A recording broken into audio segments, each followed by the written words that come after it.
Evening all. Brooksy's Base Corner here, coming to you all the way from London town here in the UK. This is live chat number 88 here on the channel. Can't believe where 88 live chats have gone, but here we are. So you're very welcome. It's Tuesday evening. Hope you're well. Hope your bass playing's going great. If you've been gigging in the past week, hope everything went fine and dandy.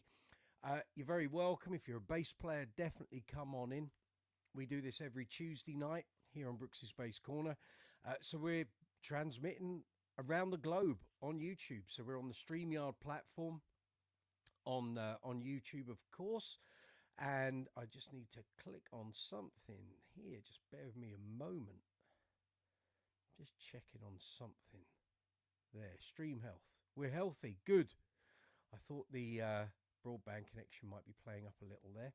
But no, it looks like we're good. So if you've not been here on a Brooksy's Bass Corner live chat before, you're very welcome. Come on in. We're talking bass guitars, bass amps, bass effects, bass accessories, strings, gig bags, anything and everything to do with bass guitars.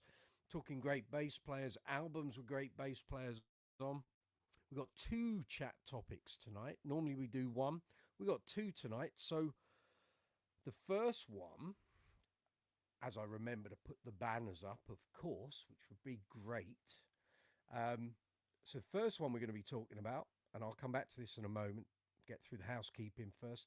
First topic will be, what's been your best bass-related bargain? And secondly, anyone who's been following the channel today or following the Facebook page for Brooksy's Bass Corner and also the Bass Centre page, I've got a video which I've been talking about for a few weeks, actually a few months, if we're honest. So in 2018, I spoke to my very good friend, Mr. Barry Morehouse at the Bass Centre. And when I was writing for Bass Guitar magazine, we did a feature which was a two-parter in the same issue. So I interviewed Barry, my wingman, my editor. Joel McIver interviewed Tony Bacon. And then once we'd done the interviews, we did a get-together to talk about the bass book that Barry and Tony wrote. And we were talking about the Bass Centre for hours. So I have the audio of that interview. I own the copyright on it, so I can do what I like with it. And that feature, both of those interviews were in Bass Guitar magazine. I think either in 2016 when we did them, or it would have been just in the early months of 2017. Anyway, this will be the first time that the audio from that interview has been available for public consumption. So I've been working on a video for a couple of weeks, as and when I've been able to. And I was hoping to get it live today, but I think probably early afternoon tomorrow, that video can go live. Just need Barry to check it, that he's happy with it. And you can hear 1,000,001 stories about the Bass Centre. So for anyone that doesn't know, perhaps you're overseas and you think, what the hell is this Bass Centre place? I hear about, obviously I've got the Bass Centre 40th anniversary cap on tonight, flying the flag, evening Barry, evening Jill, evening Dave. So the Bass Centre was an Aladdin's cave of bass wonderfulness that started in 1984 in a very cheap, rundown section of London called Wapping. It was cheap to set a business up there. It was very rundown as an area.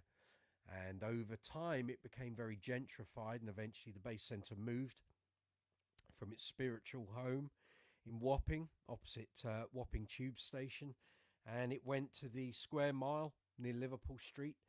And then it now carries on in a slightly different form. It's not a retail shop anymore, but they still sell basses, still sell products, but based out in Surrey. So this year, as I said, is the 40th anniversary. If you're looking for the 40th anniversary merch, so I've got the cap on, there are t-shirts, there's key rings, I think the 40th anniversary straps maybe. Anyway, all the affiliate links are in the description box for this video and actually across every video here on the channel. So Brooksy's Bass Corner earns a very small, anyone that knows Barry knows the affiliate commission will be very small, bless him. But if you're looking for 40th anniversary merch, elite strings, or if you're going to buy a bass from the base center. Perhaps you're looking for a Betsy. Those who know, this is a copy of Guy Pratt's 64 jazz bass that he nicknamed Betsy. So this is the bass center's tribute to that signature bass. Guy actually uses these basses himself. He doesn't, well, he's trying to reduce the amount of exposure Betsy gets outside of home because it's a bit elderly, a little frail, but still sounding magnificent, of course. So if you're after a Betsy or any other basses in the British Bassmasters series, or any of the bass center basses, so there's the jive bass, the power bass, the portrait, there's the profile, the power basses. There's a load of gear on there. You'll find affiliate links in the description box below. So that's our second topic of conversation. So the bass center in Wapping. What are your memories? If you're from the UK and you're of a certain vintage, as I am, I was 16 years old when I first went in there in 1988. It opened in 84. It ran through till early to mid 2000s. Then it moved to Liverpool Street and was there, I think, up until about 2009, 2010. I could be slightly wrong there, but I think that's right. And like I say, it's still in existence, but it's a slightly different affair to what it used to be. For those of us of a certain vintage that came up through the 80s, and our bass heroes were clearly evidence. You've got Mark King, John Taylor, Pino Palladino, all the classic 60s and 70s rock guys, all the jazz players. I mean, the bass center was a mecca. So that video is about to come out. I posted up on the bass center page earlier that video is close to appearing. And I've had so many responses that clearly people have a very high amount of affection for the bass center and for it as a brand as well.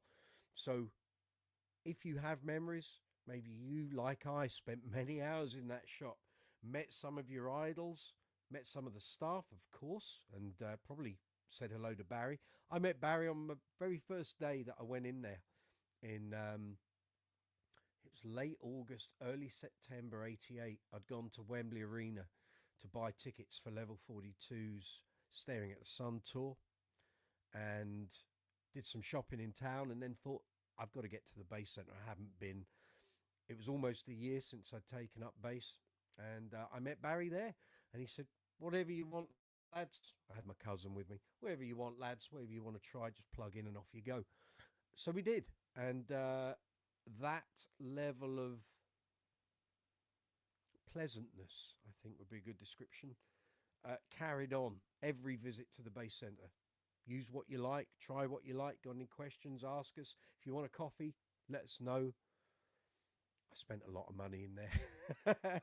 I bought many things from the bass center, and I still do. And yeah, so that video hopefully should, well, yeah, I'd say it's probably going to go live tomorrow. So check it out. Keep an eye on the channel.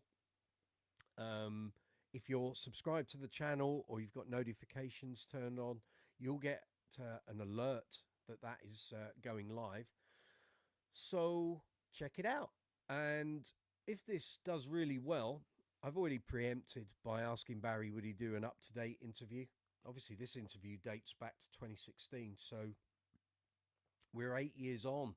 Things have changed. He's got older. I've got older. There's more products through the bass center, and we can get his view of the bass world and how things have changed. And even in the past 8 years, a lot of things have changed. So yeah, let me know what you think.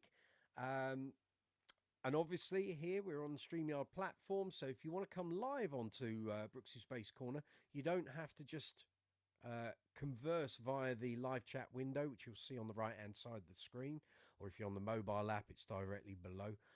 You can come on here live either by video or audio. How does that work? Well, you'll see a ticker at the bottom of the screen. Email me, brooksyspacecorner@gmail.com. I send you an invite. You click on the invite, and then you come here in the waiting room, and I'll bring you live to screen when we're ready. So I can see some people. Stacey Ann from North Carolina, good to see you there. Visog, evening, hope you're well. Bit quiet and blurred. Okay. Andy, good to see you from Australia. George Iliadis, welcome, my friend. Stacey, if you're watching, Visog says I'm a bit quiet and blurry. So, let me check if that's that. Is that louder? I think it might be. I've been fiddling about with volume controls on the audio interface for a couple of days, so it could be that. Blurry, hopefully not. That will probably be the broadband connection here. So where we are in West London, but where it starts to become countryside, we've got our broadband runs down the center of our road, underground, of course, and we're kind of limited. We have got the best service we can get in our road. I can't do anything to improve it unless my partner's uploading videos and photos online. I have noticed in recent weeks when I've gone back through the video the following day, when I put in the timestamps and the advertising within the video, that there are patches occasionally where things slow down and get a bit blocky. All I can assume is that that's the broadband connection.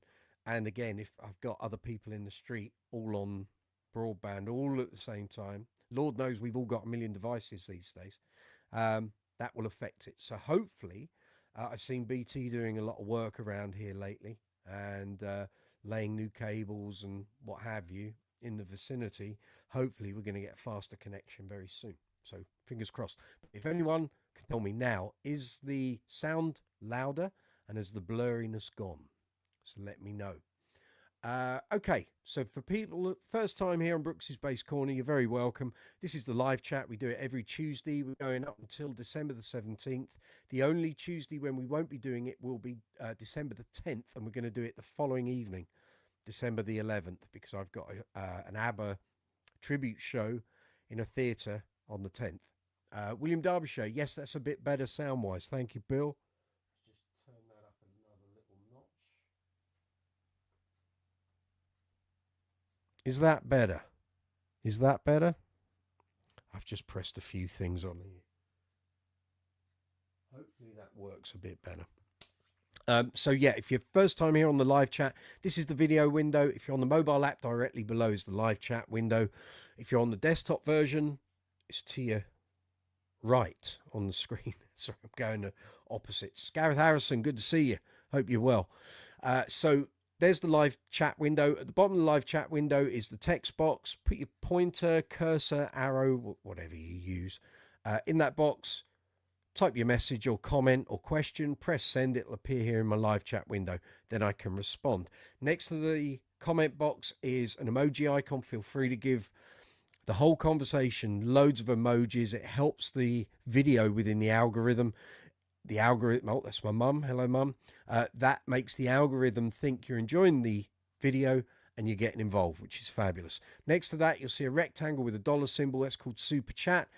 Allows you to make a financial contribution to the channel if you wish to do so. You don't have to. It's free to watch the videos, but we are a monetized channel. Every video is monetized.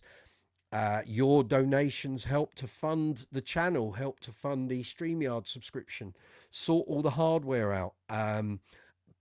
Allows me to have the vidIQ subscription that allows me to make the videos better, lets me do all the analytics. West Fork, good to see you too. It also allows me, what did I just buy for the channel? A new gimbal, which allow me to take my mobile phone and do smooth transitions on the videos.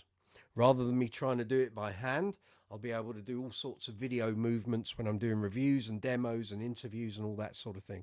So all those things have to be paid for. They're not free. So if you want to help the channel and keep going, then hit that super chat button, and it's very much appreciated. And I always say that in advance, of course. If you donate to the channel and do a super chat, you will get one of a unique batch of t-shirts that I'm going to get done in the new year. Everyone who's ever contributed to the channel via super chat will get one of those t-shirts for free. All right. So regular contributors like Stacey, like Scott, I'm trying to think about Joe Goose, all those fabulous people, Martin Fay, of course, over in Dublin. You will be getting one of the unique channel t-shirts.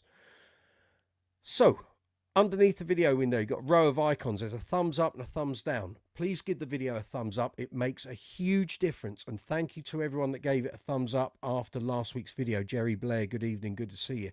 Because last week's video got the most thumbs up of any of this season's live chats. I think we had about 35 thumbs up, so thank you. It makes a hell of a difference to how the video is projected within YouTube by the algorithm.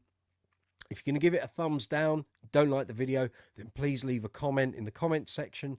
Let me know what you don't like, what you didn't enjoy, and then I can try and make the video better.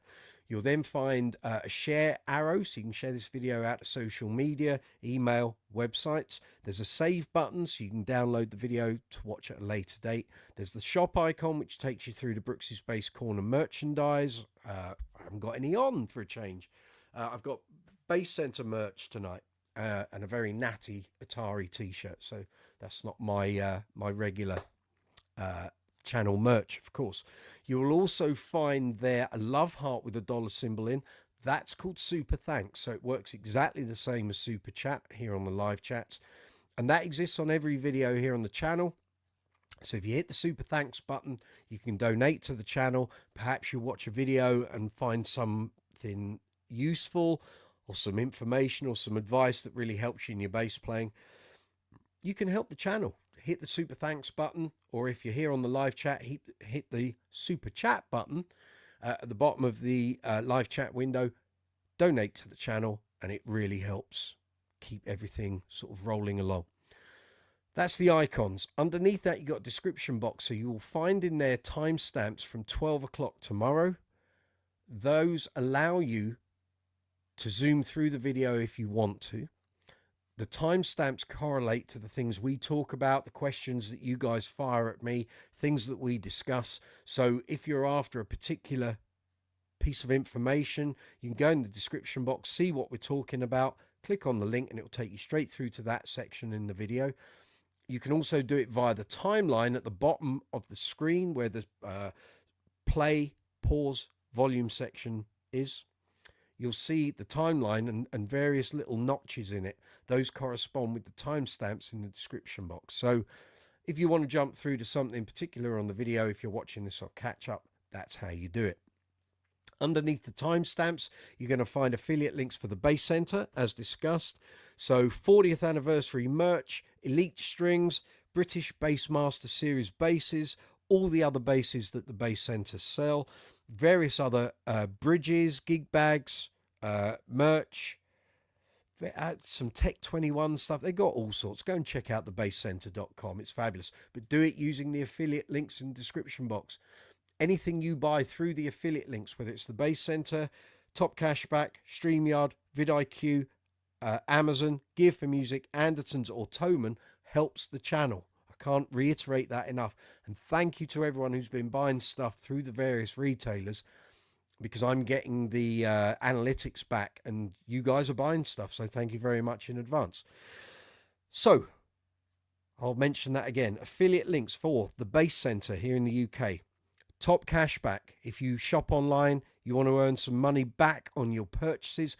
Over 21 years using cashback sites, not just Top Cashback, but a couple of others, I've saved over £13,000. So if you want to learn what that's all about, use the affiliate link. You get £10 of free cash into your Top Cashback account on your first purchase, and you'll find it really useful, I can assure you. Then there's the StreamYard and vidIQ affiliate links. Then we've got any bass related purchases or anything to do with bass. If you're going to buy something, strings, gig bag, pedal, new bass, new amp, anything, look at the links from Amazon worldwide, Thomann, Gear for Music, and Andertons. Anything you buy using those links helps the channel. We get a small affiliate commission, comes back to the channel. It really helps, okay? And then underneath the affiliate links, you're going to find merchandise links for Brooksy's Base Corner merch. Obviously, I'm not wearing my merch. I'm doing Base Center stuff tonight. And then you'll find social media links. You can find us on Facebook, Instagram, Twitter X, Be Real, Discord, Reddit, Quora, and TikTok. Done. Right, catch up with the people I haven't said hello to. Right, Gareth, you've got a question there. Hold on. I'm going to show it. You're intrigued by the new Labella Super Polish strings. They are steel strings that are polished to feel as smooth as flats. Okay. I don't have any. I don't have any samples. Unfortunately, the channel isn't big enough for me to get free samples of strings yet, but I'm working on that. I suggest you try and find as cheap a set as you can online and give them a go, would be my advice there. And you can feed that information back to us here. So you can be the guinea pig, my friend. Buy a set and let us know how they perform. I'll be interested to know. Stacey Ann, wow, little crusty pic, but could be my connection. I think it's our connection, if I'm honest. I've past few weeks, I've noticed. So I'm going to try and expand this window a little. Bear with me a minute. There we go. That's better. The past few weeks, I've noticed when I go back through the video the day after, when I'm doing the adverts and the timestamps, there are little pockets where the visual gets a bit Lego-y, a bit pixelated. I don't know what's causing it. All I can think is if it's within our house, it's the other half's doing something online, or it could be something in the street and people are hogging the bandwidth. I don't know. There's only two of us here. So I don't know. I don't know what's causing it. Everything is the same. Interface is working because you're getting the sound. Camera's working. It's all connected up. Everything's working. There's nothing else running in the background, just this connection and the email. So I don't know. I don't know what's causing that. Hopefully it will remedy itself as we go along. There's not a lot I can do. I can check the stream health. Of course, it says the stream is healthy and the stream status is excellent. Could be StreamYard, perhaps. And in fact, I can see the box within the studio analytics on YouTube. It does look a bit crusty, you're right. It might well sort itself. So we'll carry on as much as we can. And I will soldier on. For some reason, my voice seems to have changed a little over the past 2 or 3 days. I don't know if it's excessive singing on the gigs I've done in the past week, or if there's a little bit of colds and flus knocking around. I feel fine, but the voice has changed a little. A little. It feels a little dry and it feels a little low. So I'm guessing it's from the singing I did at the weekend. So bear with me. I will keep the lubrication going. Of course. And so I hope you've had a good week since last week. What have I got to report? So for those of you who know the situation we've had, we had my mother-in-law's funeral on Thursday, which is a very emotional affair. So that side of things is now complete, sadly. And then Friday had a Queen show in Carmarthen in West Wales, and that was for the British Legion with Remembrance Weekend. Last weekend, of course. So we did that, and that was great. And then Saturday, I had a depth show with a band called the Sparkle Band. They've actually gone by various names when I've played with them before.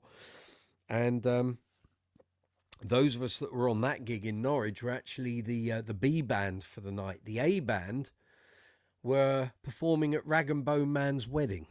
Not any Rag and Bone Man. We're talking the singer Rag and Bone Man, of course. So the A team were off doing that, and the B team got the gig that I was on. So that went very well. That was all good. And then let's think, where are we? So it's Tuesday today. It's just been catch up. We've been playing catch up after the events of my mother-in-law passing away and my father-in-law last year. It's time for a bit of a reset in life. So getting the channel back on, track. Hopefully now, fingers crossed, I can start to build up some momentum. So working on the bass center video, got the Flatly Pedals fuzz video that's going to be going up either tomorrow evening or Thursday. We'll see. And then I've literally got this huge long list of video content. So a lot of it is already done, but now I have the time to do the promotion for it. So it's now time to open the floodgates and let all this stuff that I've been working on basically for about 18 months can now start to come out. And keep watching the channel. It's ready to go. So between now and Christmas, there's going to be a whole load of videos, a variety of long form and shorts, some interviews. We've got live chats, of course, every Tuesday, and lots of bass reviews, bass demos, pedal reviews and demos, some feature videos. Yeah, we're ready to go pretty much. So it's all good. It's all good. So let's crack on with tonight's topics. So we got two tonight. We got two topics. I want to know, what's been your best bass related bargain?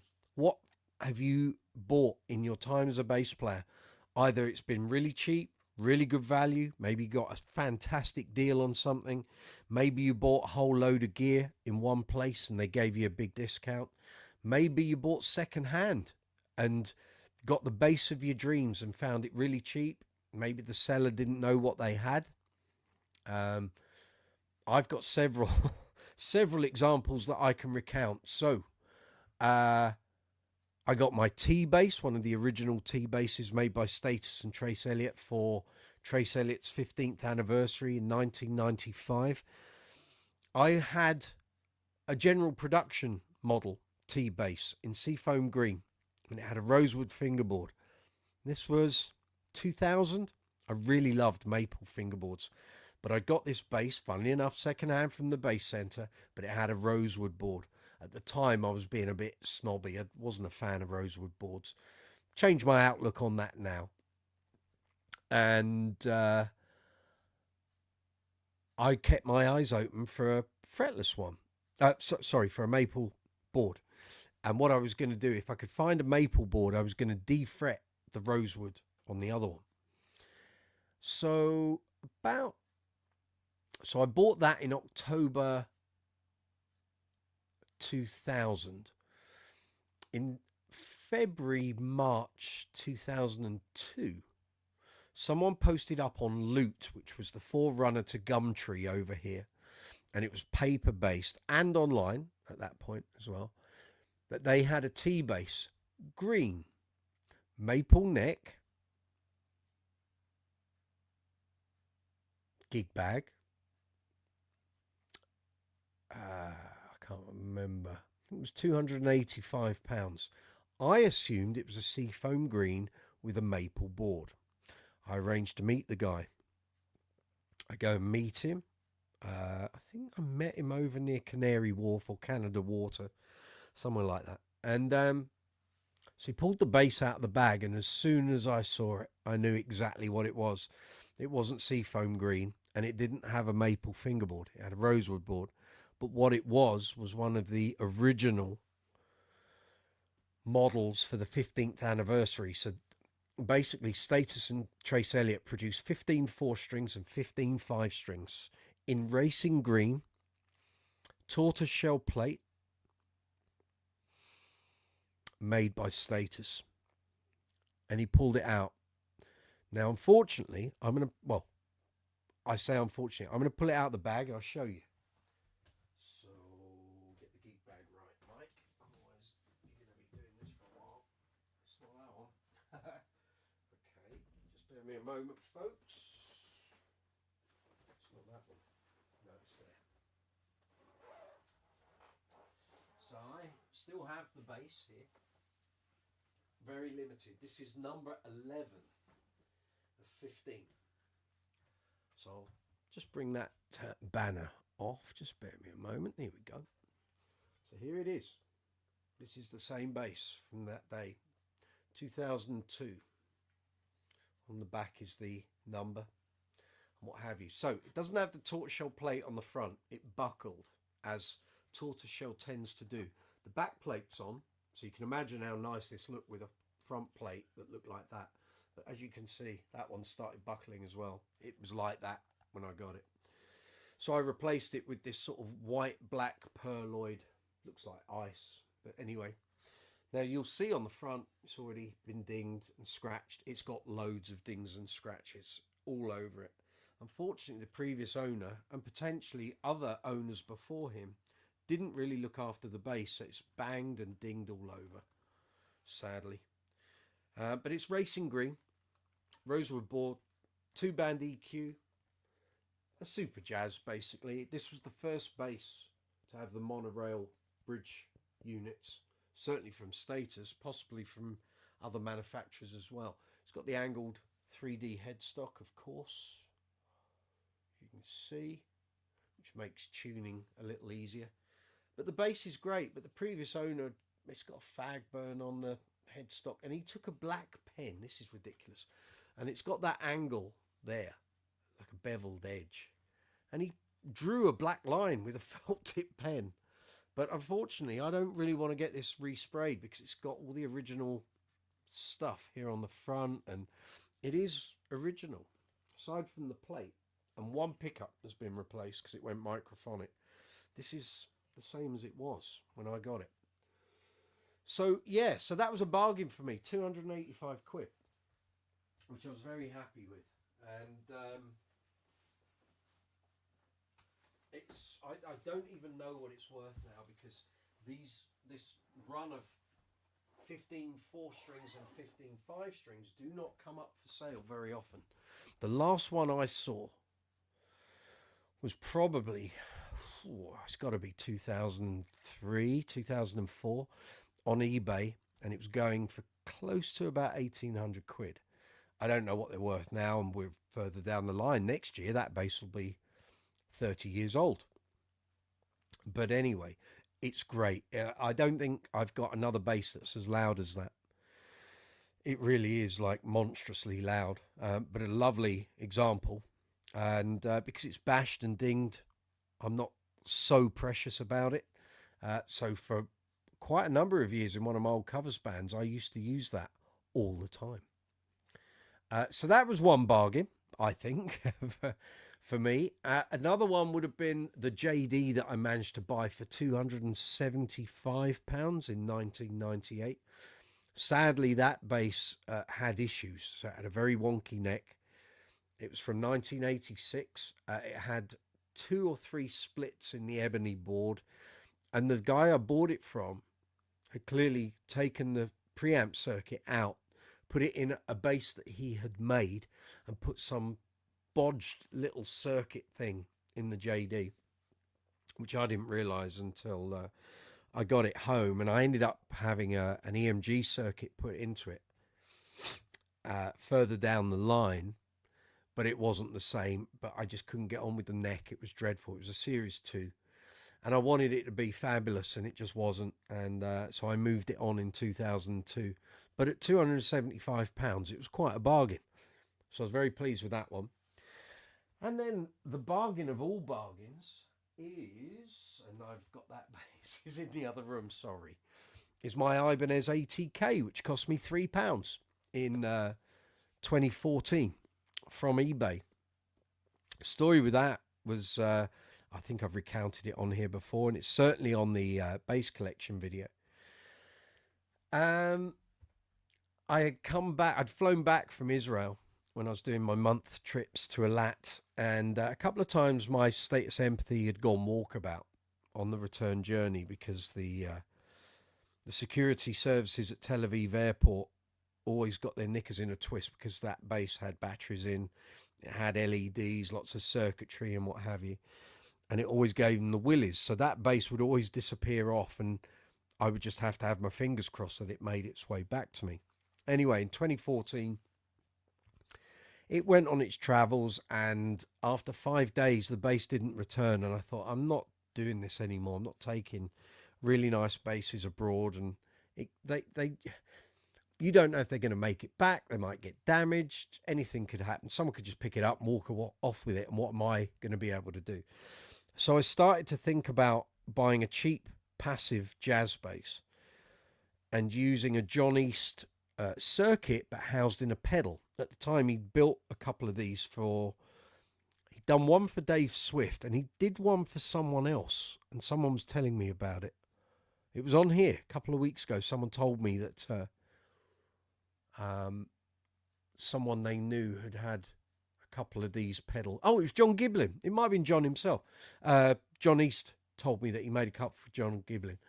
And I asked him if he had any, and he said he didn't, but he was thinking about doing a run of them. And I said, well, if you do, I want one, because that will mean I can have a cheap bass, take it with me, use your active circuit in the form of a pedal. Great, off we go. And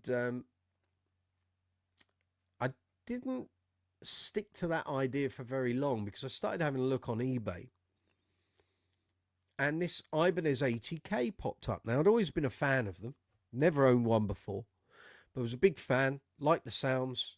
Mark Brown from Spin Doctors had used one in the 90s. And they never seemed to be that expensive, but I knew they were good basses. And I thought, well, if I can get one for like £150, I'll go with that. That'll do the job. That's exactly what I'd want. Anyway, one came up and it was priced at about, I think it was about £57. And I was like, there's no way that's going to be £57 by the weekend when the auction finished. And I kept watching it, and the price wasn't going up. And then on the Sunday, round about midday when it was going to end, I went back in, and about 10 minutes before, and the price was about £60, £65. And it was just creeping up, little increments. And anyway, we got to the end of the auction, and I won it. I think it was, in fact, you know what? I'll tell you what it was, because I've still got the emails here. Bear with me a moment. I can tell you exactly what price I won it for. And then I'll explain to you how I got it for £3. Bear with me a moment. Right.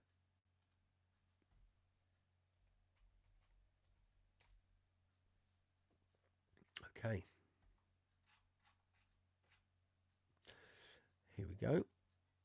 Okay, so I won the Ibanez ATK with a strap, cable, and gig bag for £103.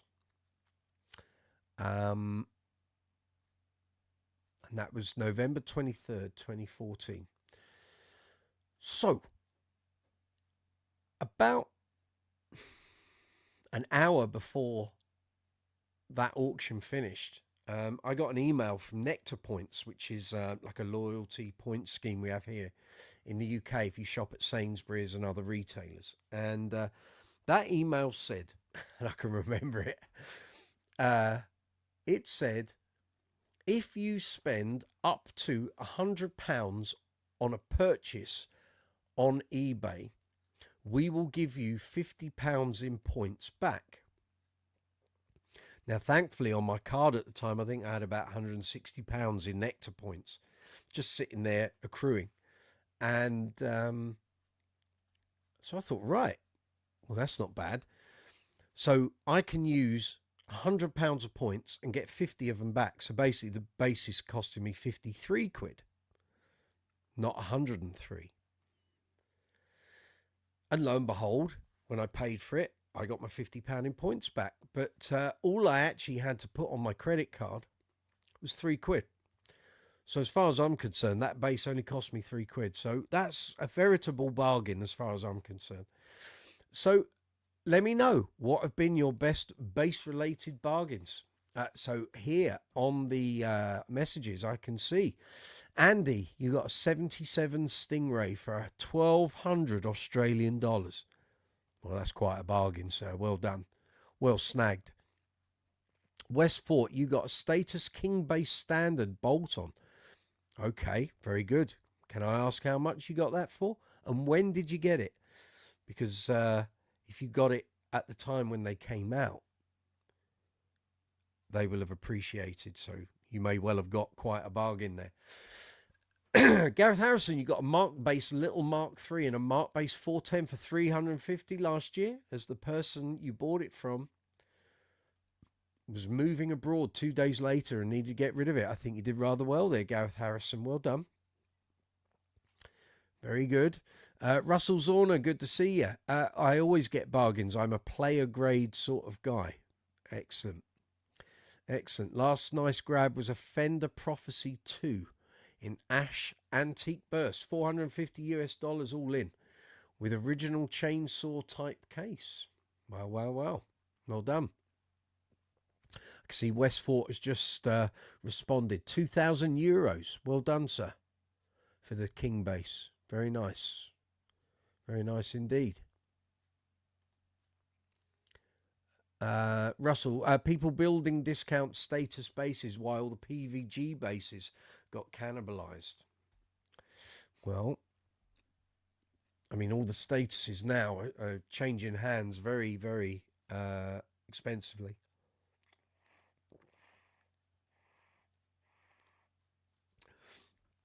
Stacey telling me the connection seems to have resolved itself. Fabulous. Westfort, you got your King base with a Benwell. Great. Well done. Well done. That's fab. Let's see where we're at. That's all good. Okay. Okay, right. So that's the first topic of conversation tonight. Second topic, as I mentioned earlier, the base centre in Wapping. What are your memories? If you ever visited, it was here in the UK. They then branched out and had a branch in Los Angeles. Then they came back and opened a second UK store, which is in Birmingham. And then they had a third store in the UK, which was in Manchester. So what are your memories? Let me know anything you bought there. I'm trying to think. I bought so much from there.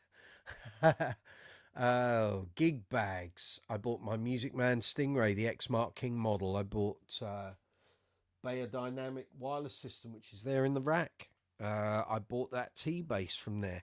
Many setups, many sets of strings, many gig bags. Had the circuit for the JD done at the Bass Centre. Sold the JD through the Bass Centre. Goodness me, what else was there? Look at the collection. What else did you buy from there? Had my Kabiki, the pink one, set up there at one time. Nearly bought a white JD on my 18th birthday from there. Instead I bought the Fender Precision Light. I made a mistake. All right, I get it. The Stingray with the graphite neck. The 5-string Stingray. That was bought from the Bass Centre, 2001. I saw it in April 2001. Paid the deposit and paid it off monthly until around about the time of 9/11. It's been with me ever since. Just did the shows with Bonnie Tyler in 2006. Great bass. I did have the wooden neck. Sold it to Dave Williamson. Evening, Dave, if you're watching. I don't think you are. Thank you very much for the chat the other night on Messenger. Good to touch base with you. Not sure if I bought anything else that's in this. No, I think that was probably it. Oh, the Hartkey 210 cab, that came from the Bass Centre. Various pedals I bought from the Bass Centre.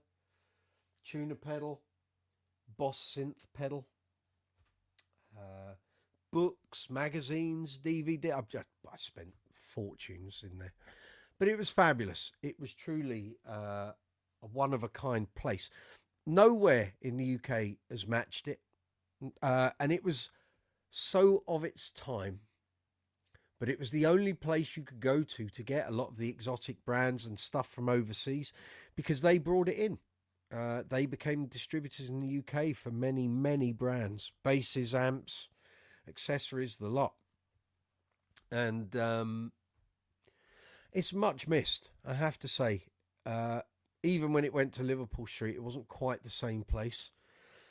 There was something about getting the tube to Wapping, coming out the tube, and it was like, if you'd been there once, then you knew what to expect. If you'd never been there, you really didn't know what you were about to walk into. But I remember having been there once, every time I went back afterwards, you get the tingles on the tube because you didn't know what was going to be in there. There could be anything. People trading stuff in. All the stars went there. Entwistle went there. Jack Bruce went there. Pino would just be sitting in there drinking coffee, trying things out. You never knew who you'd bump into. You'll hear all this on this interview once I put it up tomorrow. And you were just rubbing shoulders with famous bass players, people you'd grown up listening to, and they'll sit there and have a chat and a natter. And as long as you weren't a bit of a dick about it, they were as much a customer as you were. It was outstanding. I can't reinforce the what that place was like to younger players. It just, you know, you can go to the places that we have now, like the Gallery and Bass Direct and all the other ones that have come and gone, like Bass Gear, but nothing was like the Bass Centre. The team there, and it changed over years. Staff members came and went, but the ethos of the store always stayed the same. And you were never made to feel like you weren't good enough. If you were a young kid and you just wanted to go in and play, you could do that. You could do that. No one ever, or not that I'm ever aware of, was there sort of slagging people like, oh, here he comes. I don't mean to me, but, you know, if there was a certain person that would come in every week and just sit there and not buy anything.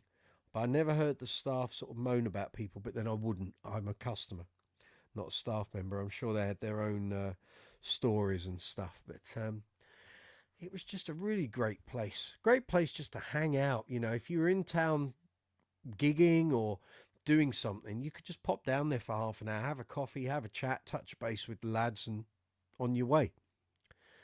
But it was just fabulous, it really was. And hopefully some of that magic will come across in this interview. And if it goes well and you guys support the video and you enjoy it, it could well be, well, Barry has already said he'd like to do like a more up-to-date interview. And I'll gauge the interest, judging, well, I will judge it by this video that's going up tomorrow. So we'll see. Gareth Harrison, you got a Tobias Toby Pro 4 from the Bass Centre in Manchester. You no longer have it as it was stolen. That's a bummer. I went into the Manchester store, so that would have been about 2003.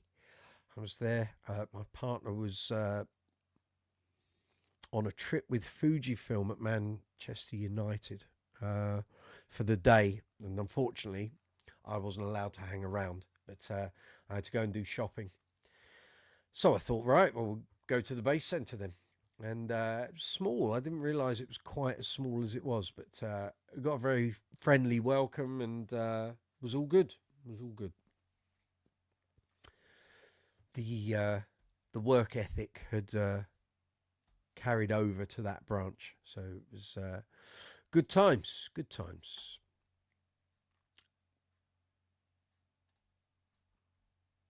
So yeah, here we go. So let me know, what's everyone been up to? Any new purchases, gang? Any new gigs? Anyone done any auditions? Maybe someone's joining a new band. So if this is your first time on Brooksy's Bass Corner live chat, you're welcome. Come on in. We're talking bass guitars, bass amps, effects, accessories, strings, gig bags, great bass players. We're talking about the Bass Centre in Wapping. We're talking about your greatest bass bargains that you've had. Might be an amp, might be a bass, might be a pedal. Maybe you got a box of strings for £1. Who knows? Let us know. That's what we're here for. Please give the video a thumbs up if you'd be so kind. Please share the video. Please share anything here on Brooksy's Bass Corner into your social media. If there's anything of interest that you want to share with friends or on your social media pages, please do it. It helps the videos. It helps the channel. Leave comments. Comments are very, very important to the YouTube algorithm. It helps the videos. It triggers the algorithm to project the videos to more bass players. So All those things are exceptionally helpful to me. Thank you.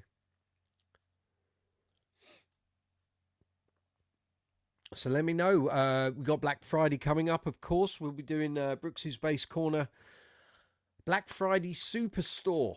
And we'll be going live from 9 a.m. on Friday the 29th of November. It will be 3 hours long. I was about to say it's going to be truncated, but it isn't really. It's not that truncated. We have to stop at midday, though, because I've got to get in the car and go to my gig, which is down in Lyme Regis on the Dorset coast. So we will be doing 3 hours. I will try and find as many base-related bargains as I possibly can and get them to you people. Give you all the details, all the links, all the pages, and let you do your Black Friday shopping. See if we can get you some bargains like we did last year. I've seen some bits and pieces going on Amazon. So if anyone's after, actually, let me call up Amazon now. I was doing some shopping on Amazon this morning, and I saw that they were starting to already make certain strings cheaper. So if anyone is after Rotosound Roto Bass strings, so they're nickel wrapped on a steel core, 45, 65, 85, 105. If those are your preferred strings, here is an affiliate link. They're priced at $18.99 at the moment. Not amazingly cheap compared to last year's price, but it's the best I've found for the time being. So if you're interested, I've got to put it in the description, haven't I? I remember this before. I can't put links in a live chat. The link won't result in an affiliate commission. So if you want those strings or you want to check them out, you will find a link in the description box. Give me 2 seconds. I will put it in there.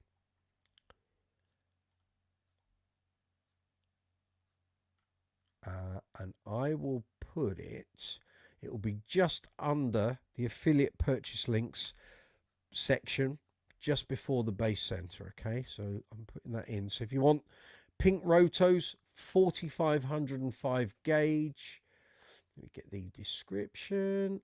Hang on,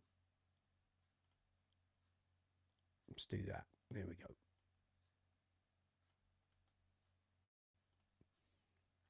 They are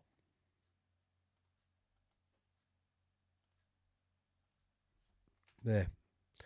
You'll find an affiliate link. It's just under where it says affiliate purchase link. So if you want to check them out, $18.99 a set at the moment.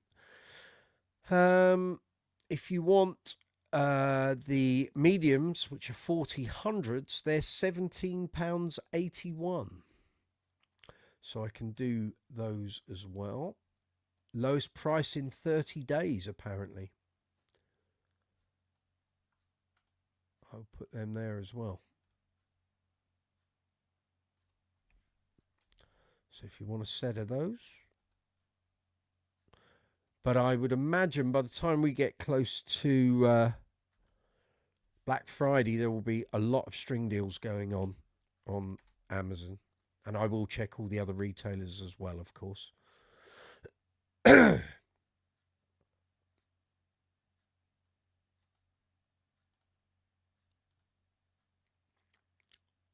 So there we go. So there's 2 links there for Rotosound Rotos, 40/100s and 45/105s. Hopefully someone will make use of those. And obviously any purchases through those links in the description box will help the channel. Thank you very much.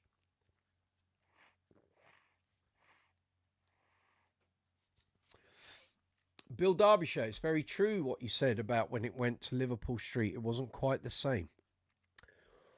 I bought 6 string Spectre bass from the Liverpool Street, and I remember it had a very bizarre finish. Okay, bizarre in what way, Bill? Was it gloss? Was it satin? Was it the timber? Let me know. Gareth put my teeth in. Gareth Harrison. I got a Haynes Fender bass manual for £2 in a charity shop a few weeks ago. Yes, you did. Well done. I think that's a good purchase. Well done. I don't know what those go for. Let's have a look.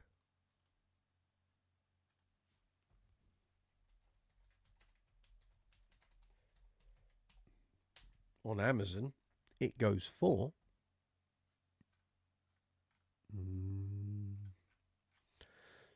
there we are. I presume it's the hardcover. Oh, crikey. Okay. It's not available on Amazon at the moment, but the Strat version goes for £29.40. So I guess you're looking at around £30. So well done, mate. Well done. Canny shopping. That's what we like. Very good.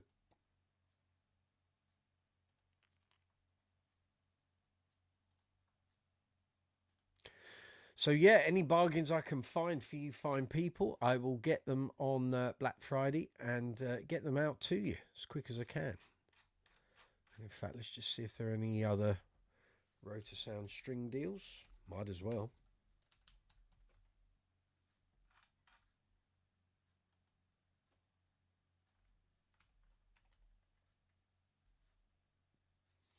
If I can help you. See, a lot of the popular gauges are at their usual price, about 22, 23, 24 pounds. And annoyingly, last year they were doing the swing bass nickel sets, the SM66Ns, 4000 gauge. They were about £12.50, and at the moment they're 23.65. So they're not that cheap, but those rotos are, and you'll certainly get a good 10 to 20 gigs out of a set of those. But everything else is kind of standard price at the moment. There's nothing nothing jumping out as a particular bargain. 5-string sets of SM66S swing bass strings, SM66 So it's 5-string set, 40, 60, 80, 100, 125. On Amazon, they're $29.95 when they should be $33.95, but that's not a huge bargain. No, I'm not seeing anything else there that's particularly cheap. See if there's any other bass strings, any other brands. Obviously, if you like Bass Center Elite, you can use the affiliate links in the description box. They're already there. If they're your preference. Right, let's search on cheapest, shall we? That's all the singles. We don't want those. We want sets. Thanks very much.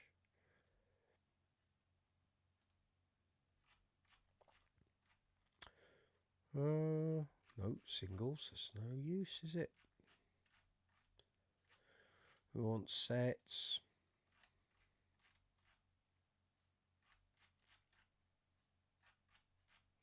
It's all singles. Come on. Here we go. So they're the kind of weird brands that you see on Amazon from Chinese manufacturers. That's not what we want. We want branded sets, please.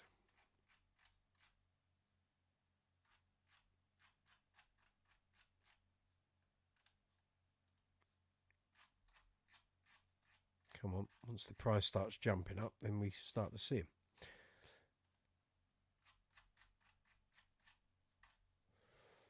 Okay. I don't want to sit here scrolling all night. So we will leave that till Black Friday, okay? And I will see what I can get for you.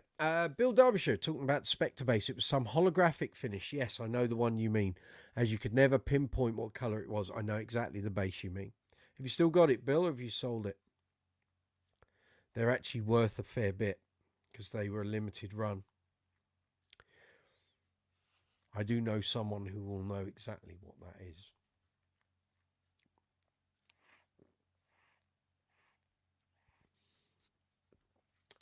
Let's Google it.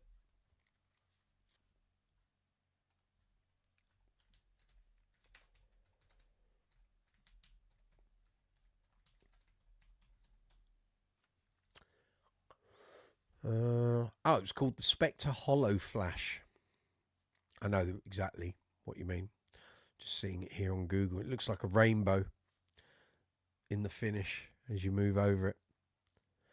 And I actually used that finish on a couple of other... It was on a Legend 4 as well.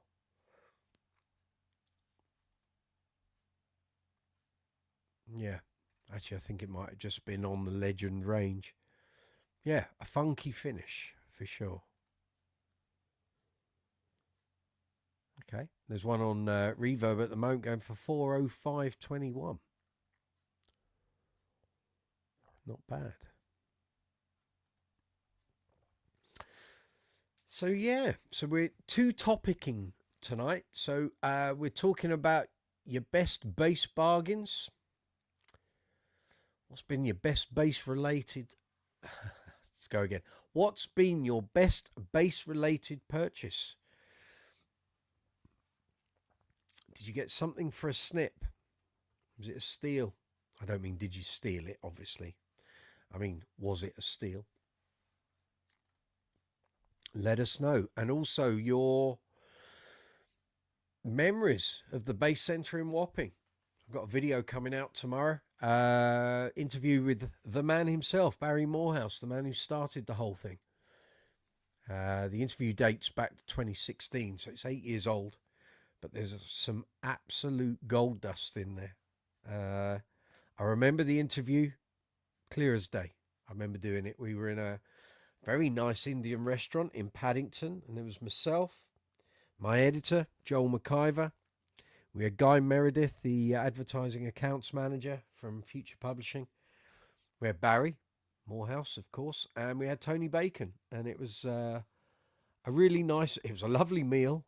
And the interviews were great. And we really sort of put the bass world to rights that evening. It was really good fun. And there's some really good insight in the interview, I have to say.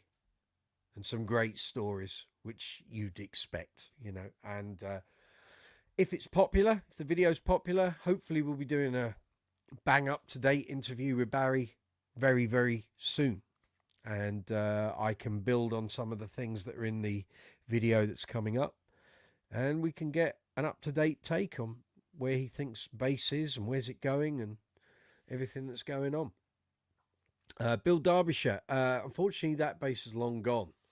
I have many basses I've moved on and regretted.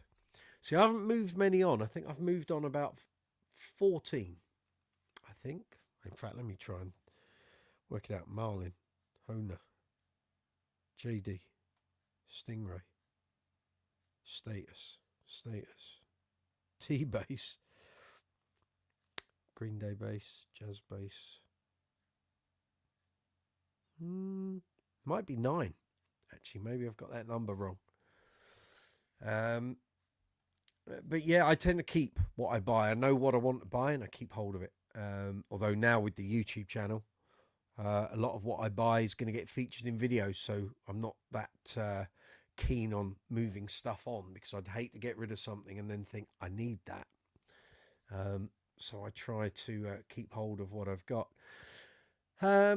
And as I've said, we're on StreamYard here. You can come into the live chat live if you wish. You don't have to be confined to the text live chat window. You can come on here live. Email me. There's a ticker running at the bottom of the screen. Email me. brooksyspacecorner@gmail.com. I get the email. I send you an invite. You click on the invite link and you come straight through. You don't have to come on video. If you want to do it by audio, that's fine. Our regular attendee, Dawson, tends to do that. He doesn't come on live. He does the audio thing, and that's cool.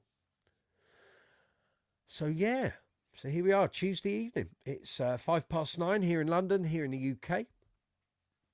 Hope you're all safe and well out there in wherever you are in the world. And I hope your bass playing's going great. If you've got any gear giving you problems, let me know. If I can help, more than willing to do so. That's what I'm here for. And if I don't know the answer, then one of the other fine people here will probably be able to help us out. So there we are.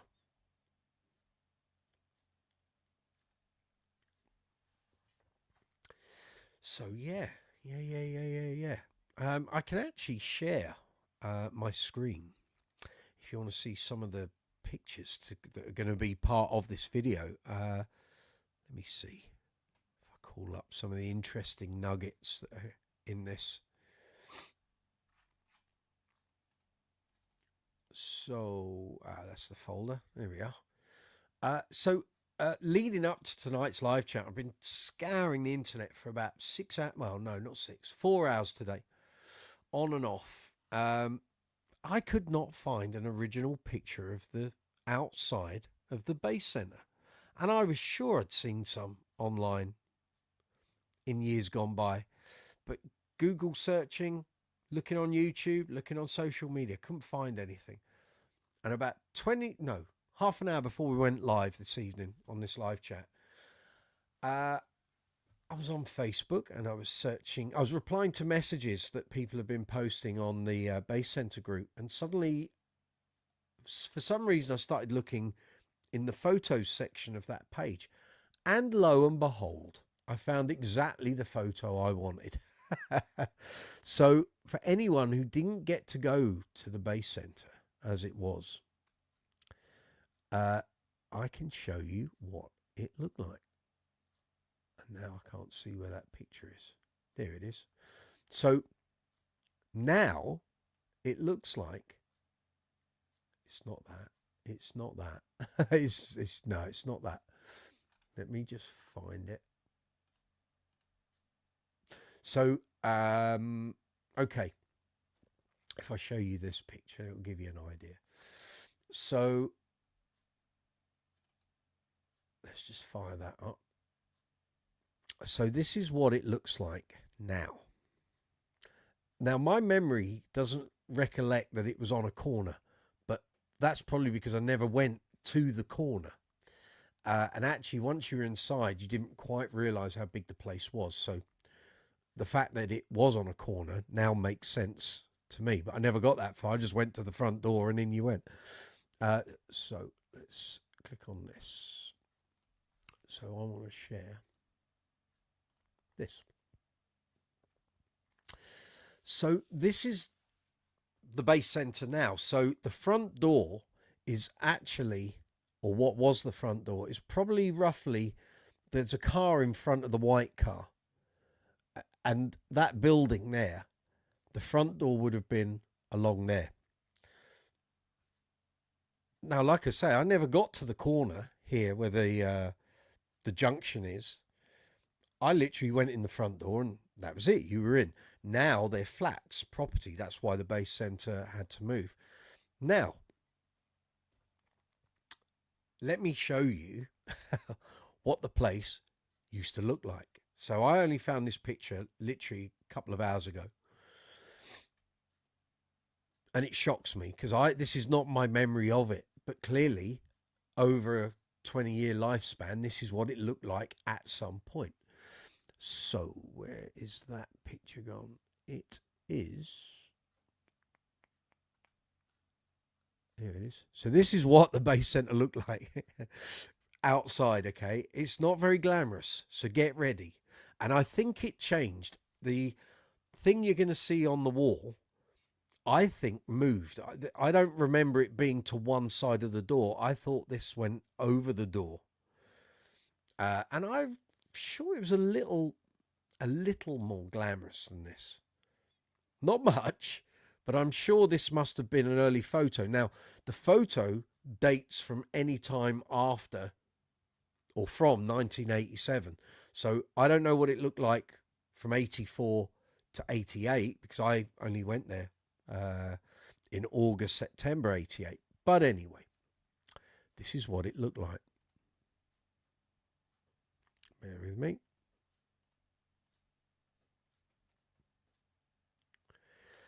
Get ready. So people who probably think it's going to be this lovely looking place, bear in mind this was Wapping. So to a certain extent, you didn't want to over advertise you were there because there were some fairly rough people, and it was a rough area.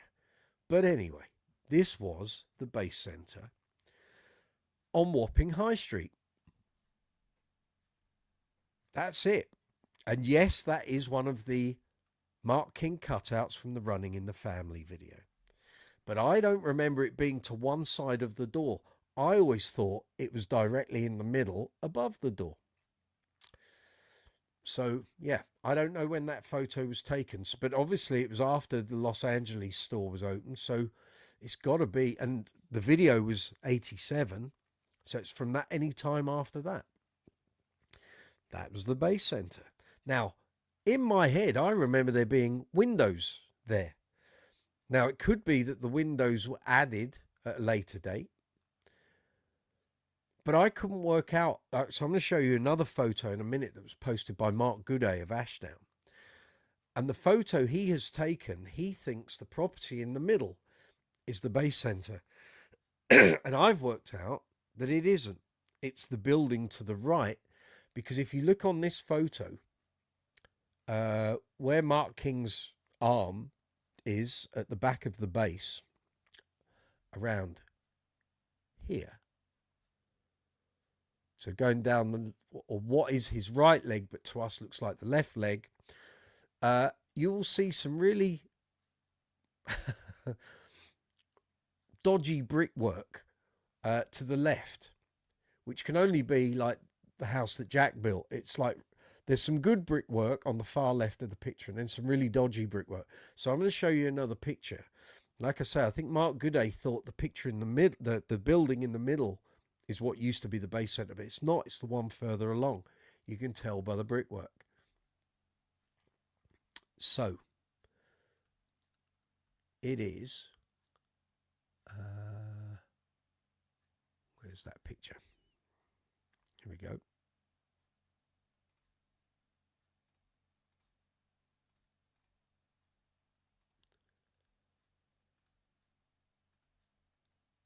So it's this.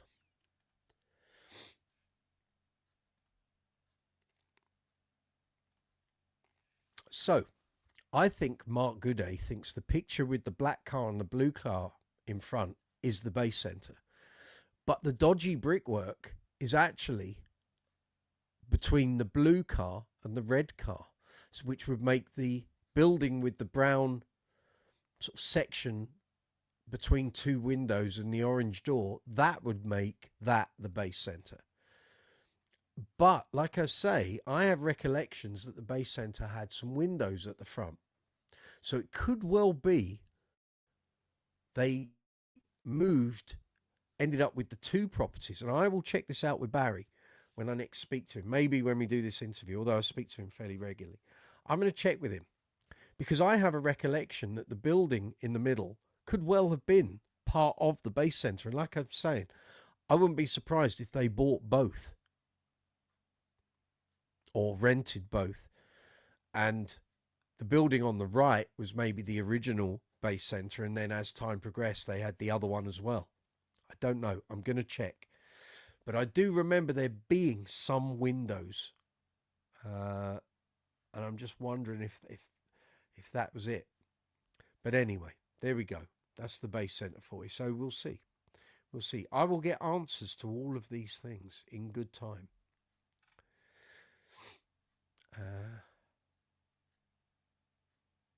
Yes. Now, I'm just calling up a picture here. So clearly, I'm posting that this was someone else's picture on the Facebook group. Let me fire that up. So this is why I'm thinking there were windows. Okay. So this is a picture of my old mate Nick Owen with the curly hair. That didn't last. And behind him is Chris, the tech, who still works at the base centre down in Bagshot. As you can see, behind them there are some windows. So I wouldn't be surprised if the original picture that didn't look all of that might well have been the original base centre. And then this was the building next to it, and they had they'd taken over a lease on that. Maybe the original building became warehouse for them. I don't know. I will check. I will check all these things out. But it's just very interesting. So as you can see, loads of strings, the old style rotor sound packaging there, all the tuition videos you could find. There's another picture which I'll show you, which is the Jokers leaning over the counter. Where is that? Here we go. The Four Wise Monkeys.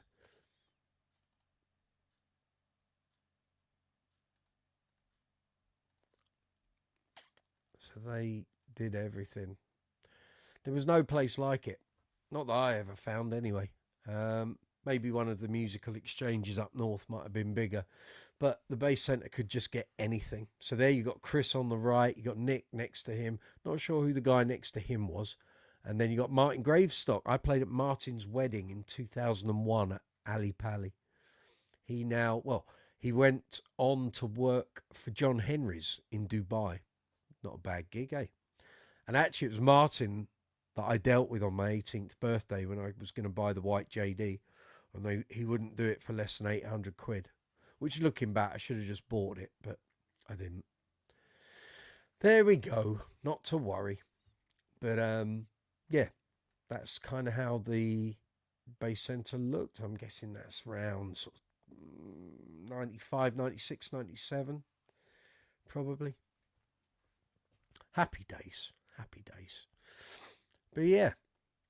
Let's see who we've got here. Bill Derbyshire, biggest regret was selling my Warwick Nobby Midle. I had one of the original run. Yes, that would be a significant of significant value now. Patrick Sweeney, good evening. Good to see you. Patrick, I bought my original trace gear from the Wapping Bass Centre. An AH 250 amp Mark 1, 4x10, Mark 1, 1x15. Also got a couple of parking tickets as well. Yes, parking around there was a little tricky. Yeah, and you couldn't carry all the bass gear back on the tube, that's for sure. I'm sure some people tried. Yeah, totally get it. Totally get it. Have you still got any of that stuff, Patrick? I'm sure it's long gone, but worth asking. Worth asking. Did you ever meet anyone famous in there, Patrick? I did. Several times.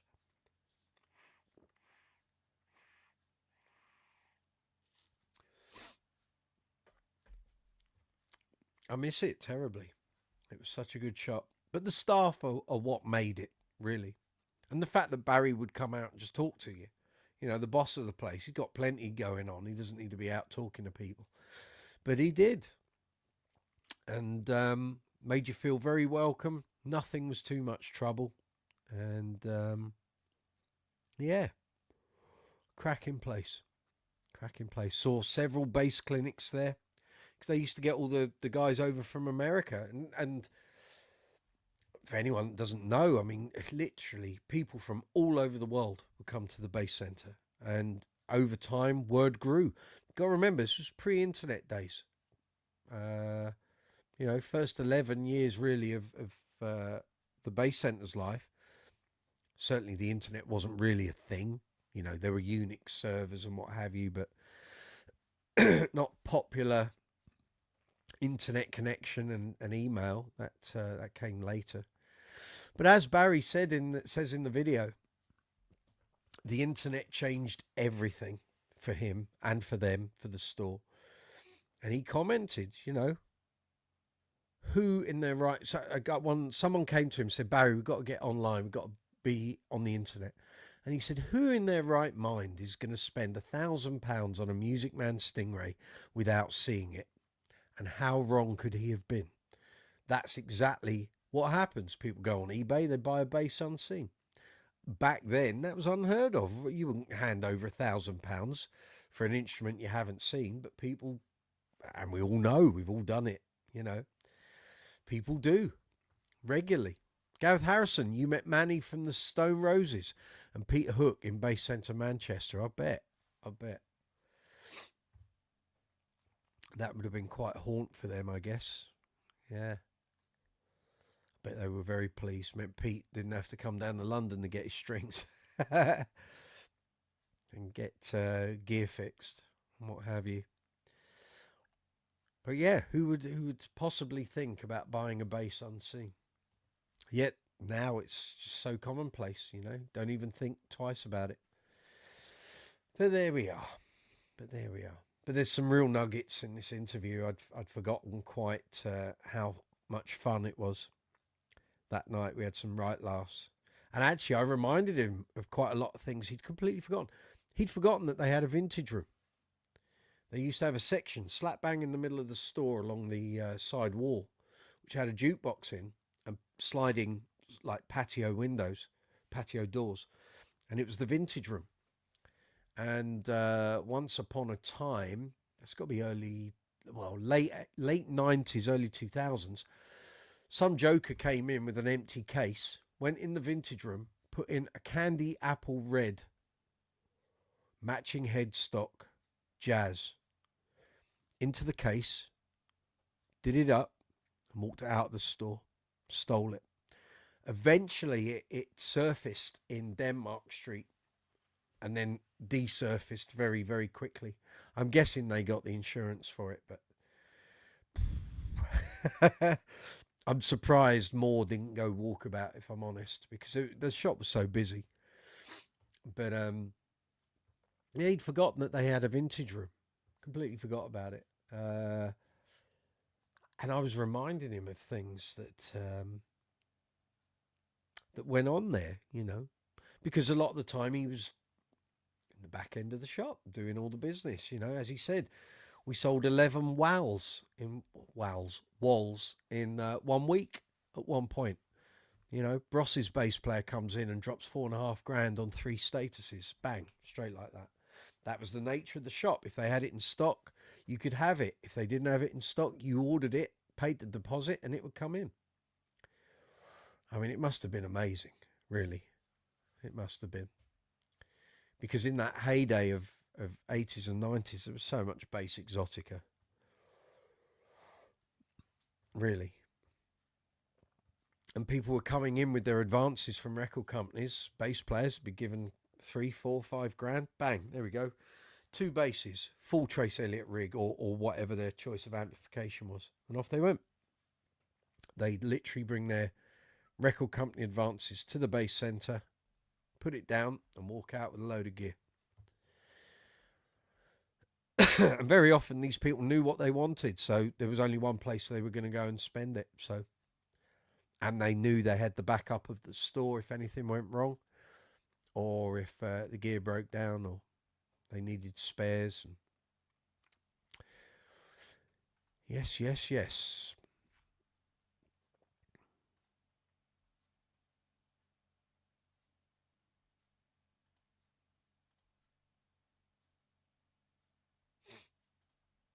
A different time, really, truly.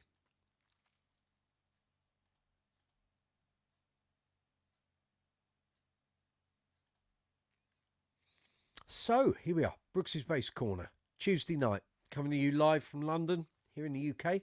Hope you're well. Hope everything's good. I can see Patrick's just replied. Sadly, I don't have any of that Trace gear left. The AH250 was the last to go about 8 years ago. Oh, that had a good life, I'd say. You met Stu Adamson, Tony Butler from Big Country, and also Andy Taylor from Duran Duran. What was he doing in the bass centre? Was he with a bass player?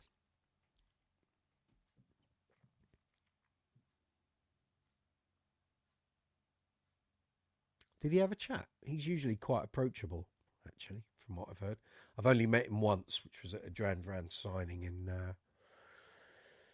2004. So didn't really get time to chat, but said hello and all of that.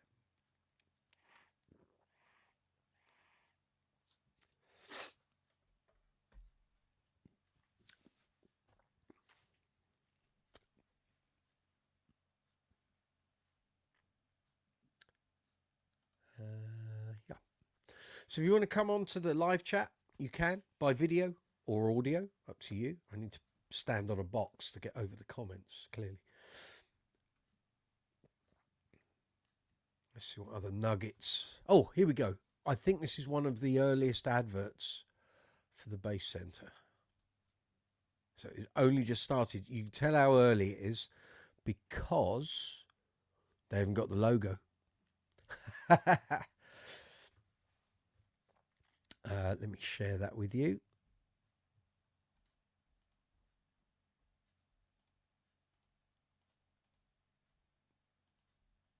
Let me put that there. Hopefully you can see that. I'll try and make that a little larger if I can. Ah, there we go. There. I'll get rid of, I'll move Patrick's comment. Just bear with me a moment.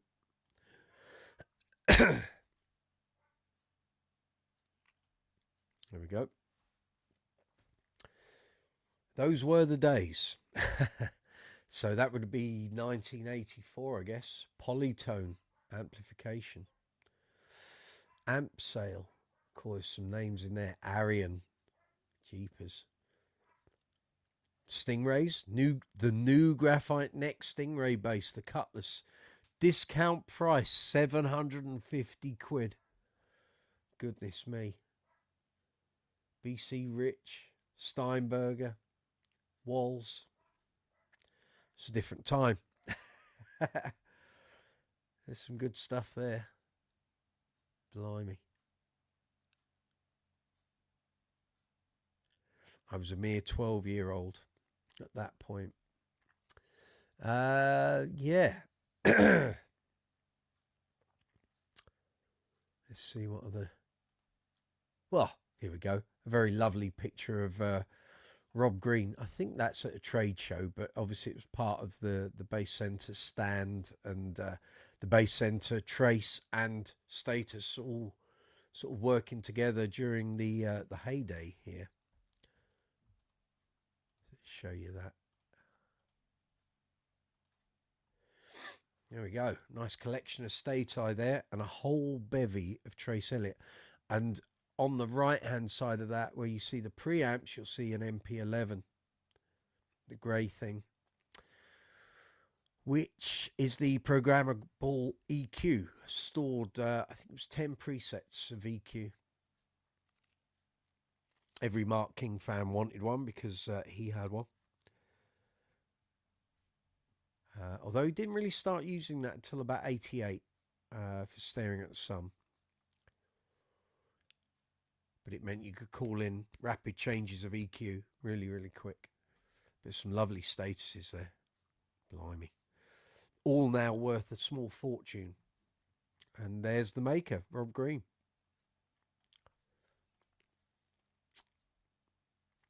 Here's another advert from a bit later on. The Bass Weekend, that was in 86. So, right, let me fire that up.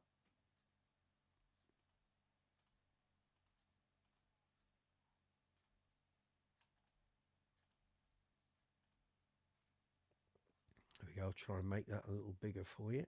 Hold on. Bass guitar lessons with Joe Hubbard, no less.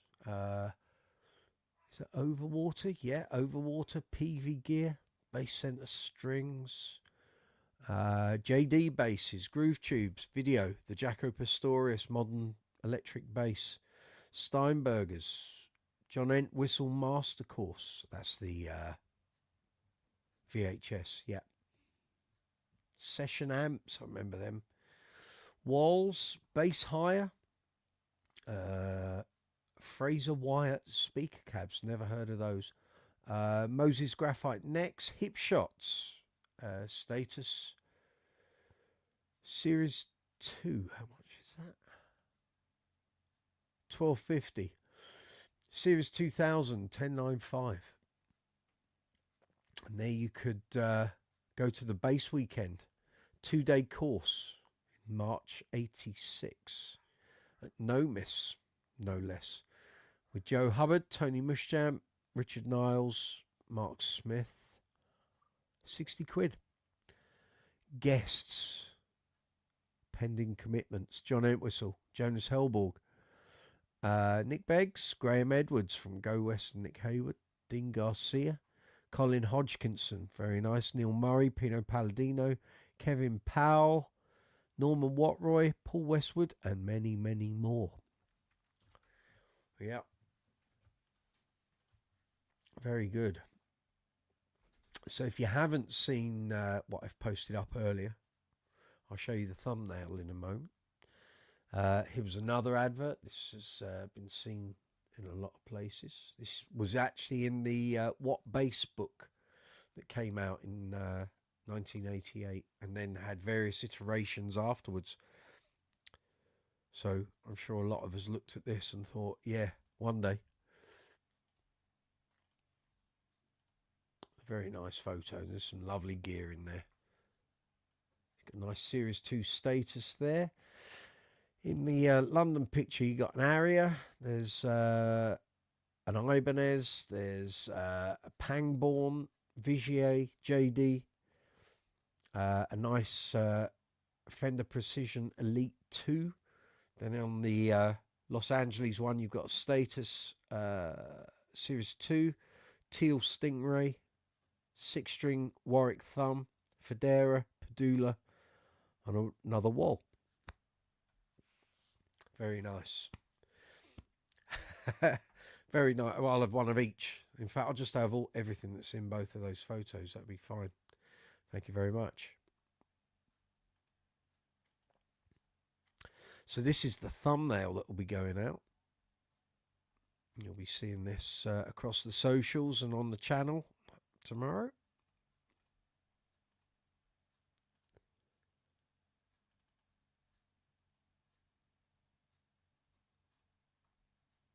There we go. That's the thumbnail. I've actually changed the comment. Originally, I put the one up about buying a £1,000 Stingray unseen, but it was a bit too wordy and a bit long. So there he is, Mr. Morehouse. So that'll be the thumbnail for that video, that interview video. And I hope you enjoy it. It's good fun. It's about 40 minutes long. 40. And covers a lot of stuff. A whole load of stuff. But I hope you find it interesting. Should be good. And I'm putting in loads of, because there's no visual to go with it. It's an audio interview.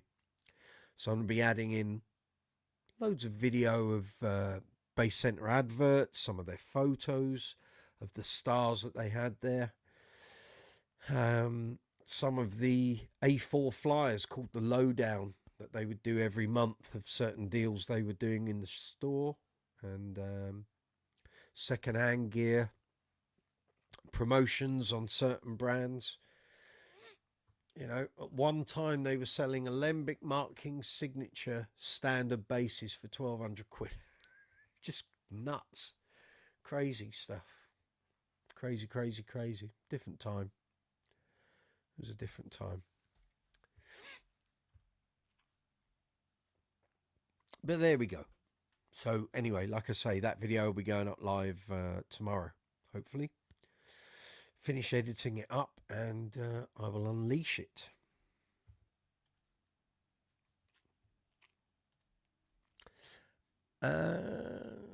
Stacey, oh cool, vintage ad. Jerry Blair, halcyon days at the Bass Center, just a little bit. Patrick, I did chat to him, chat to them all. He's referring to Stu Adamson, Tony Butler, and Andy Taylor. Can't recall the conversations, though. That's all right, Patrick. I'll let you off.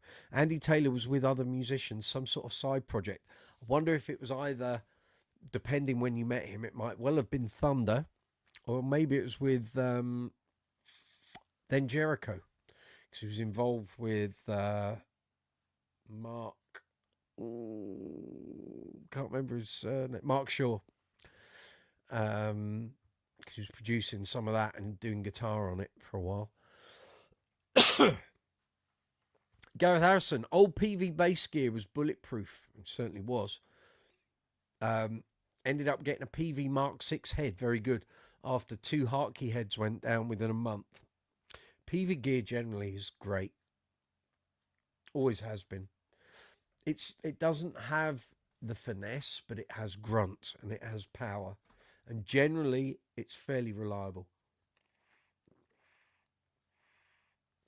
or at least in my experience, it always has been.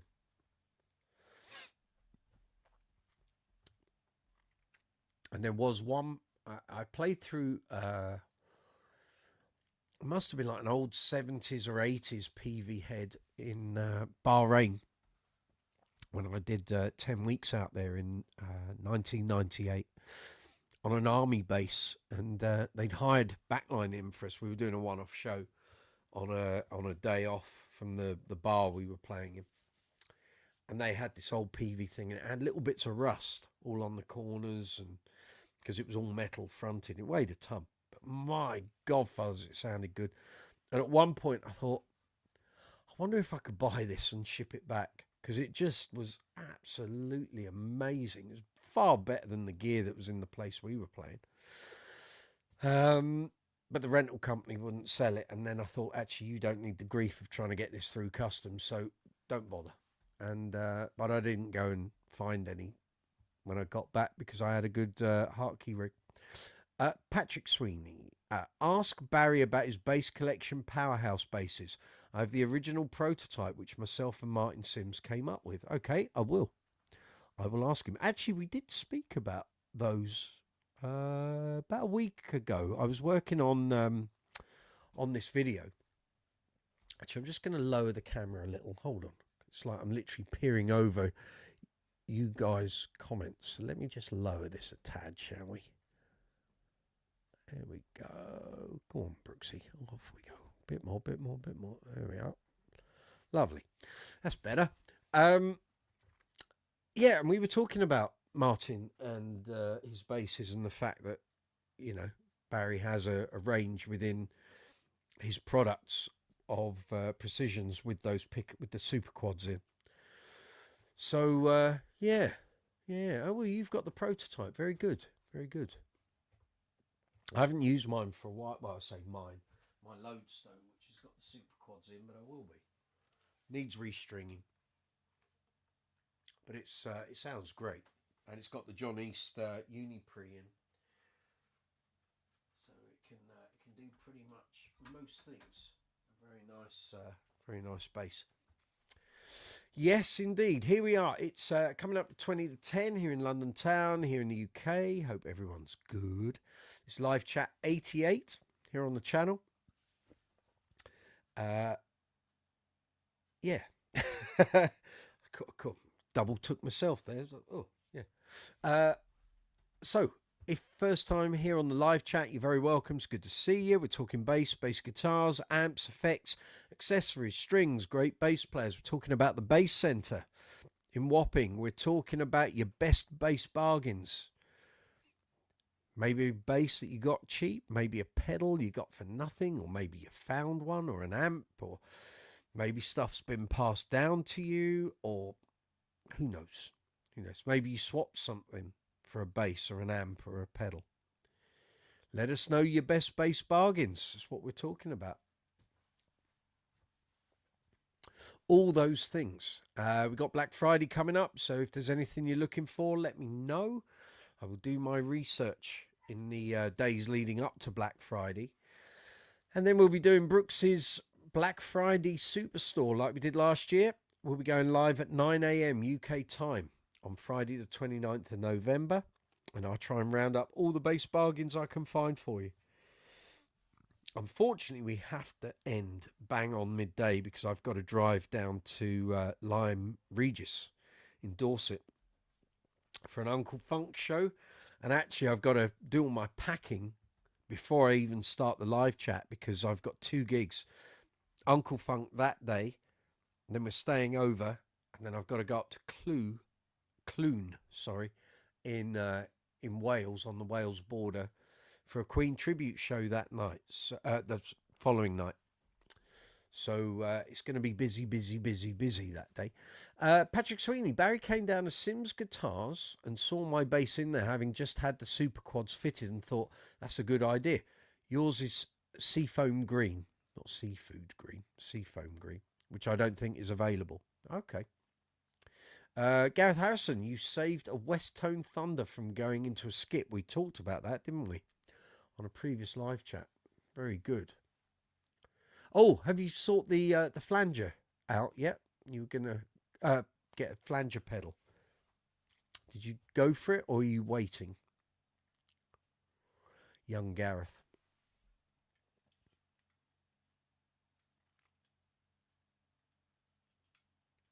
Seafoam green is a lovely colour, by the way, Patrick. I've had several basses in that colour.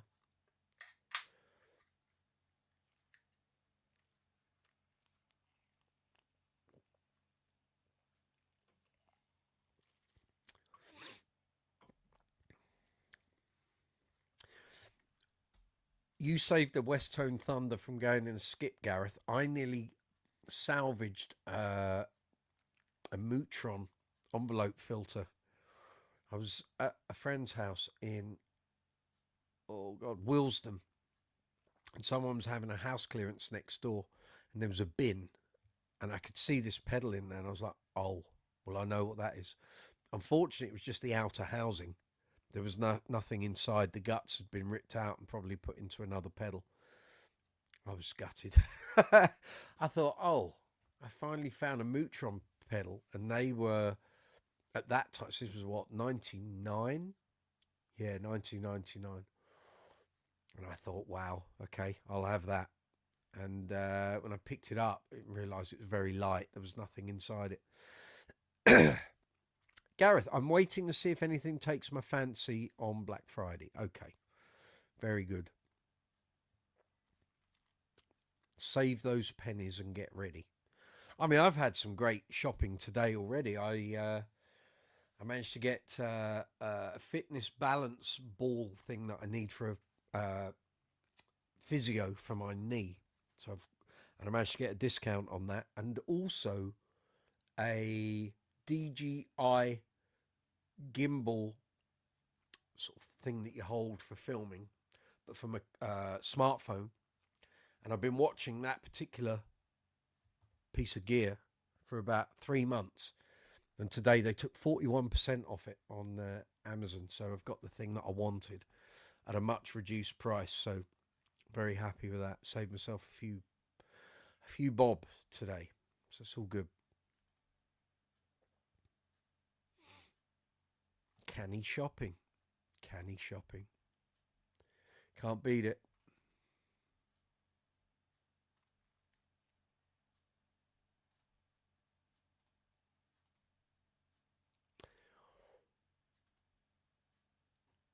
Okay. It's all going rather swimmingly. So if you're on the live chat, feel free to add the emojis at the bottom of the live chat window. You'll see the emoji icon. Please feel free to give that a pummeling. Please give the video a thumbs up. I can't stress this enough. We get hundreds of views every week on the live chats, but I don't get hundreds of likes. Obviously, some people think, oh, I can't be bothered with all that. It makes such a difference to the performance of the video within the algorithm. So please, if you're watching this on catch up, or you're watching it now live, if you're watching, please just hit the thumbs up. Underneath the video window, you'll see a thumbs up and a thumbs down. If you are enjoying the video, you want to help me, help the video, help the channel, please give it a thumbs up. All those little factors, the thumbs ups, hitting the subscribe button, but I'm not pushing that because it's a vanity metric. Thumbs up, comments, shares on social media, email, websites, all those things, the little interactions that you can have with the video makes a huge difference to the performance of those videos. A lot of people think it doesn't. It does. I see the analytics, and the videos that have the most likes, most comments, most shares, super chat donations, super thanks donations, those are the videos that the algorithm picks up and pushes to the top. So if you enjoy the video, enjoy what we do here on the channel. If you're a regular here on the live chat, you come here most weeks, I really do appreciate it. I can't do this without you. If I came on and there was not many people, I would have to end the live chat because it wouldn't have any value. The interaction is the important part. But all of those things help to push the video up the rankings, gets it projected to more bass players. The more bass players we get on here, the more information we have, the more knowledge we can share.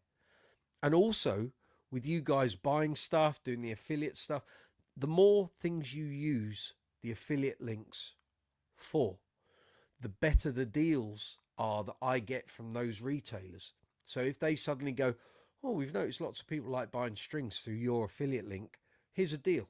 We'll give you 20% off set of strings. I can then pass those things on to you.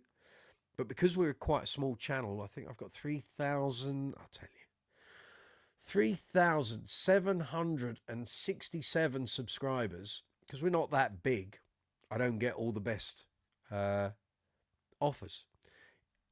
As the channel grows and gets bigger and people get more involved and numbers grow, I will start getting referral links and affiliate links and sales discounts that will be passed on to you guys. They're no use to me.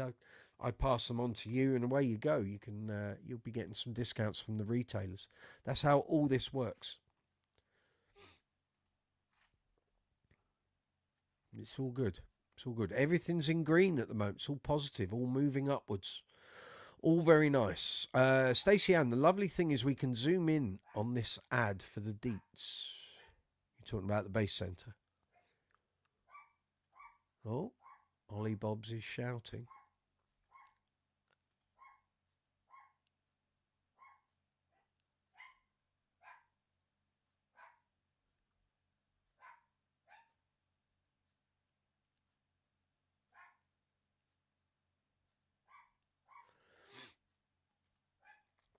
He's having a good old shout.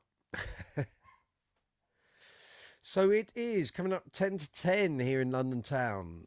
Hope you're all well. Hope your bass playing's going great. If you've got gigs on at the moment, I don't mean right this minute, of course. I mean just generally. I hope everything's going well. If you've got any problems, any questions, looking for some advice, maybe looking to buy some new pedals or a new bass or a new amp, ask me if I can help. We're very willing to do so. That's what I'm here for. And if I don't know the answers, I will pass it out to the fine people here on Brooksy's Bass Corner live chats, and one of us will probably know the answer.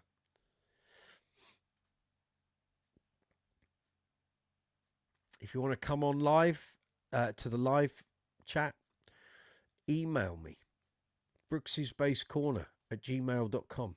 There's a ticker running along the bottom of the screen. You send me an email, I send you an invite, you click on the invite, and you come straight through. You can talk on here by video or audio, whichever suits you best. Or you can just stay in the live chat window and do everything by text, whatever works for you. Whichever you prefer.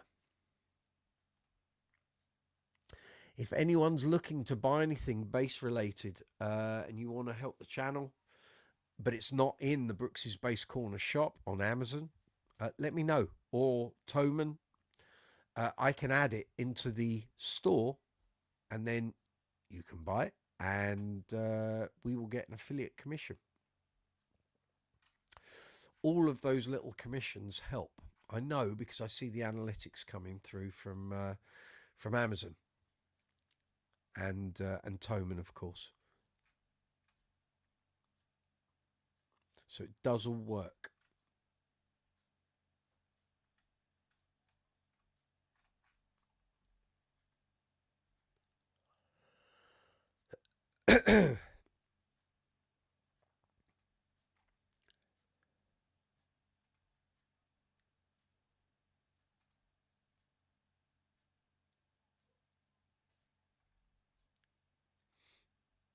Very good. Very good. So as I said, now that things are going to be returning to a slightly more even keel for the home life here, there will be quite a flood of new content. So as I've already mentioned numerous times this evening, the interview with Barry Morehouse from the Bass Centre will be going live tomorrow. Then we've got a pedal review, we've got some bass reviews, some bass demos, some pedal demos, and then we're getting into the feature videos. And I've got literally 2 sides of A4 of what the next probably between now and Christmas, the videos that will be going up here on the channel. So if there's something you want to see particularly, post a comment, let me know. If you want to talk about some video ideas, maybe of things that you would find useful, then come on here live. Email me, brooksyspacecorner@gmail.com, and we will, you can either do it by audio or video, and we can discuss what you'd like to see. If I can facilitate it and produce some videos that you'd find really helpful, then that's my my objective.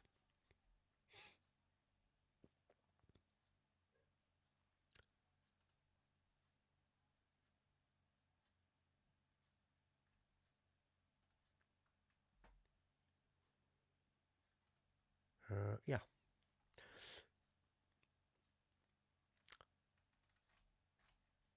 I've noticed a couple of the regulars aren't really on this evening. We haven't seen Dawson yet. A couple of the American crew are noted for their absence.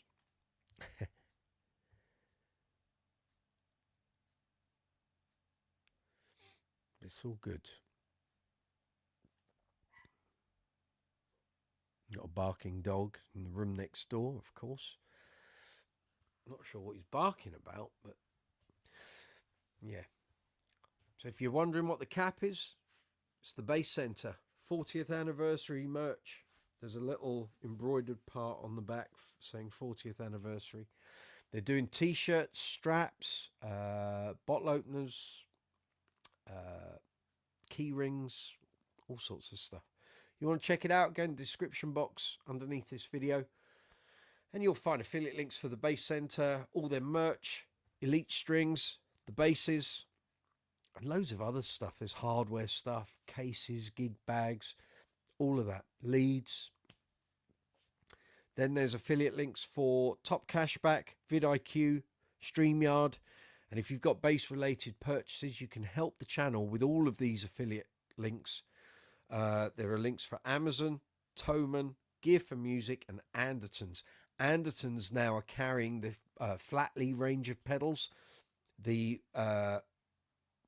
Poison Ivy Bass Fuzz video will probably be going up late tomorrow night or early Thursday. But if you want to check out Flatley pedals and you want to buy some, Andertons are stocking them. Very fine pedals, I might say. If I might say so.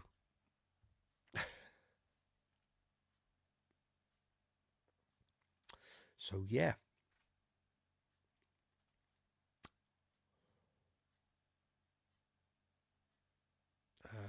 So no one's trying to come onto the live chat at the moment. Fair enough. Let's see what other gems I can find for you on the hard drive. Let me have a look through my video production. What we got coming up? Got a thing about how to improve your bass tone. Like various ways. If you're doing some recording or you're playing live, bass isn't sounding quite how you want it to sound. Maybe you've got to do something that you don't normally do. How can you improve it? How can you make it better? How can you make it sound how you want it to sound? I'll go into a whole load of things. And I can't tell you what the format of the video is because I haven't done it yet. But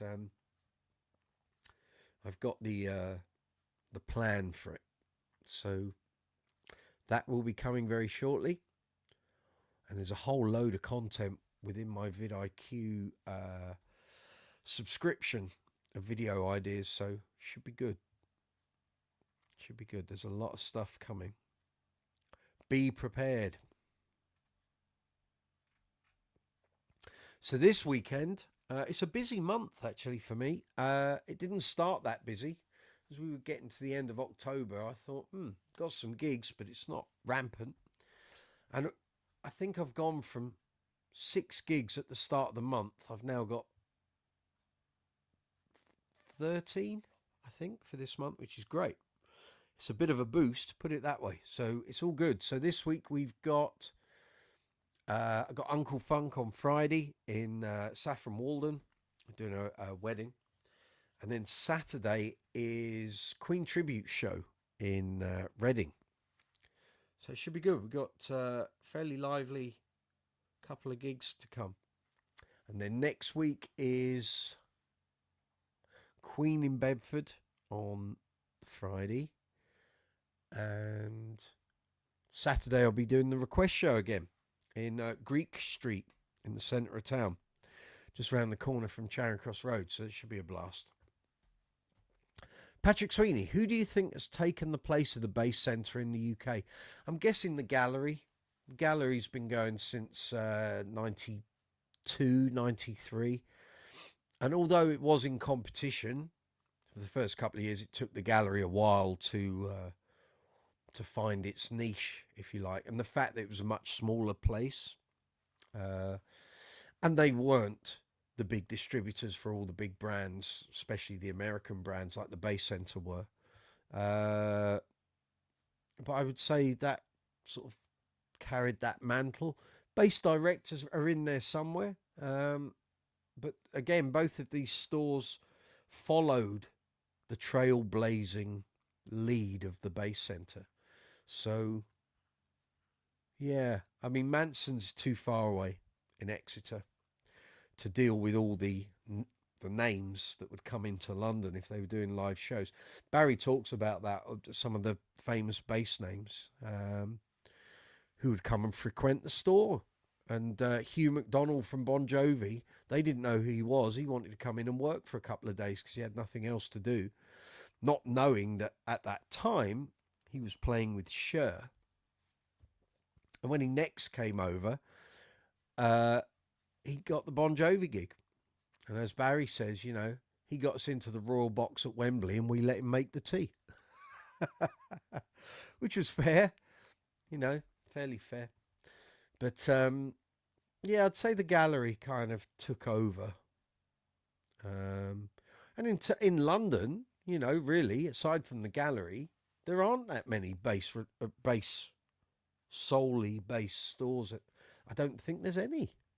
There used to be one or two in Denmark Street. We had the Bass Cellar for a while. That was very good. But that went long ago. And I don't think there are any other bass-specific retailers in London. And everything's a little bit dotted about now since Denmark Street isn't what it was. And all the other little guitar shops that we had on Charing Cross Road, they've all gone. Yeah, there just isn't that stuff. And online shopping changed everything. eBay changed everything. Everyone knows what something's worth now. You just got to go on eBay and check what the last load of auctions for a particular product, what they reached. You know, Bass Brothers is finding its feet, but that's generally second-hand stuff, not new. So, you know, any new store is great. You know, the more bass profile, the better, as far as I'm concerned. But they are all competing against each other, really, for market share and pounds in the till. And then you've got the big chains like Guitar, PMT. That's probably it. I don't think there's any other big chains, or am I missing some? I don't think so.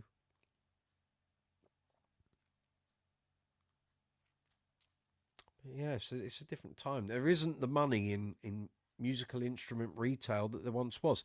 Andy, if you guys ever get to Australia, you need to check out the Bass Centre in Melbourne. I will. I was in Australia 18 years ago, and I was in Melbourne. I didn't know there was a Bass Centre.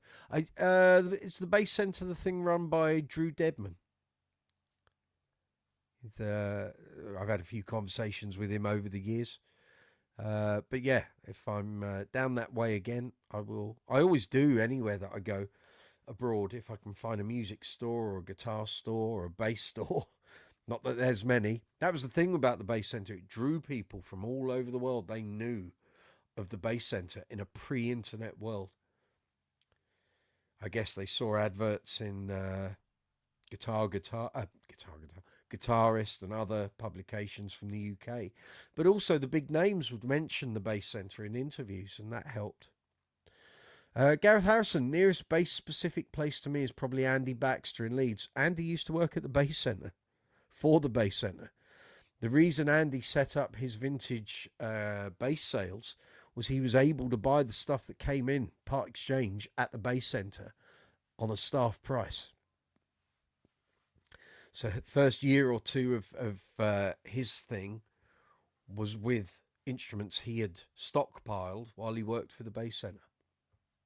Did you know that? Maybe you did, maybe you didn't.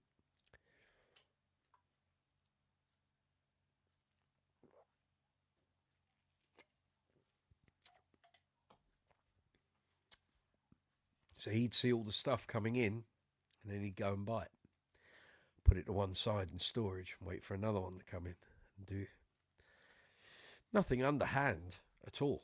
You know, that's the joy of working in a bass store. If something comes in part exchange and you think, you can buy it. You're as free to buy it as anyone else. Puck 27, Gallery in Camden. Exactly that. Yeah, I just said that. It took me years to get to the gallery. I mean, it started up as a proper shop as opposed to just being a base ordering thing for say. It became a proper shop in about 93, late 92, 93. I didn't go in there until 2002. It took me that long because I just used to go to the Bass Centre, and also I didn't have a lot of disposable cash, and I always knew that if I go in shops like that, I was going to be prone to buying something. So for years I just did the Bass Centre, and then once the Bass Centre left Wapping, kind of gallery kind of became my thing, to be fair. It was weird that the change from Wapping to Liverpool Street just seemed to affect the shop, or maybe that's just my perception of it. But it wasn't quite the melting pot it was before. I don't know if that was a size thing. Also, when you got to the place in Liverpool Street, you went downstairs, and it just felt like a different sort of environment to me. That might not have been the case, but that's just how it seemed. Puck 27, Martin made a bass for me, number 9, I think. Excellent. A Say, obviously. Say bass 6-string. Very good. Have you still got it? Is it still being used? Still performing with it?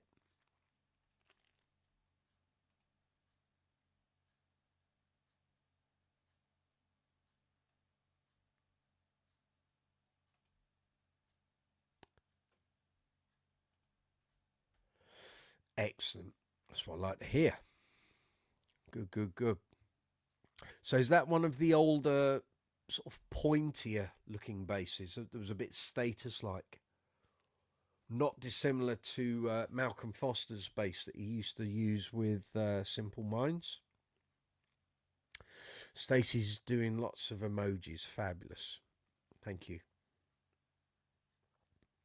Don't forget, gang, at the bottom of the, next to the comments section, you got the super chat facility. If you wish to help the channel, keep the channel rolling, lubricate the wheels within the algorithm, the super chat facility allows you to make a financial donation to the channel, however small or large. Always very helpful and always very appreciated. Bill Clements, good to see you. Stacey's having an emojis meltdown. Excellent. Thank you very much. You can keep doing that all you like. That's great. Thank you. The more messages, more emojis, the better. Thank you. Helps with the performance of the video. I'm not sure what's happened there.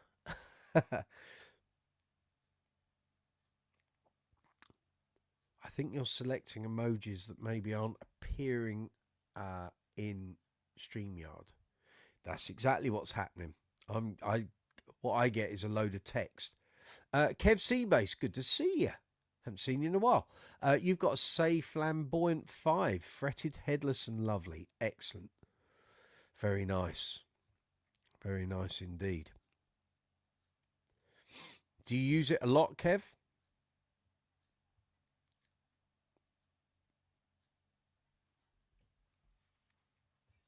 Does it come out often?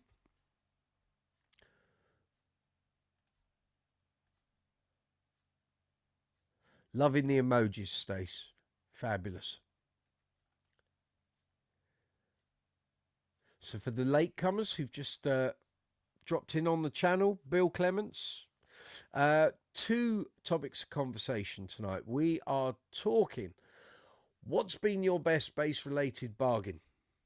Have you had any really cheap purchases that were fabulous, you know? And then secondly, the base centre in Wapping, what are your memories?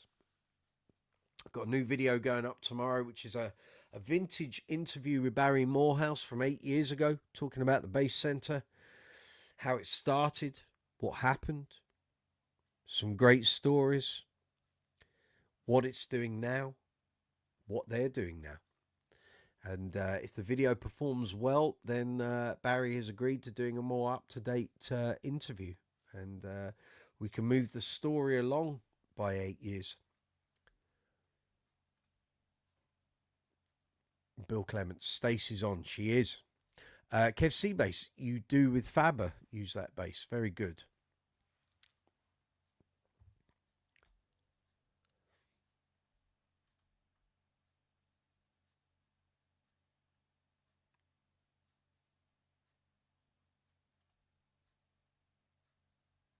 That's all good stuff. All good stuff. So if you're watching the live chat after the event, you can still get involved in the conversation. Don't think because the live chat window's closed that you can't. You can. Just leave comments and I will respond. As soon as I see the comments, I will reply. That's how that works. Thank you, Ollie. Yeah, I agree. Couldn't agree more. Well said.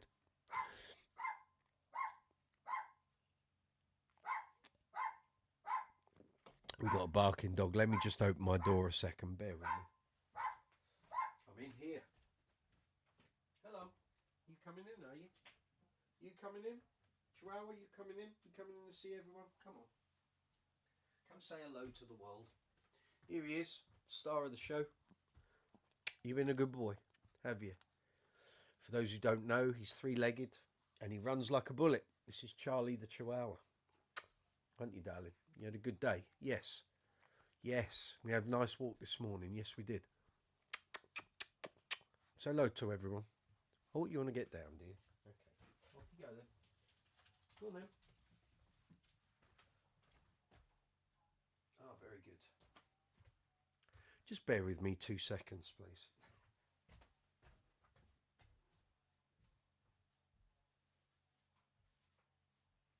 Thanks, lads.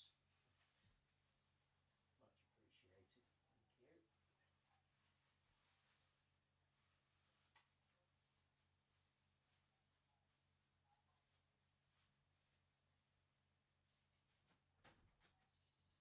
No. Stop the barking, guys.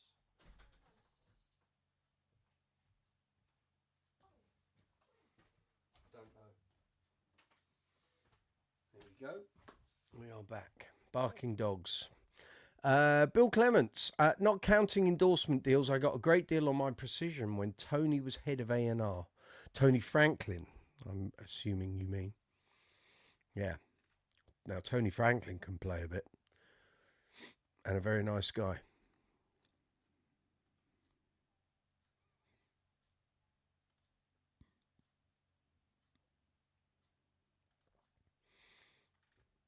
Excellent.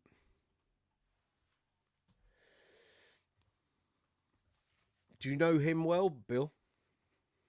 Because I wouldn't mind getting him on the channel for an interview at some point.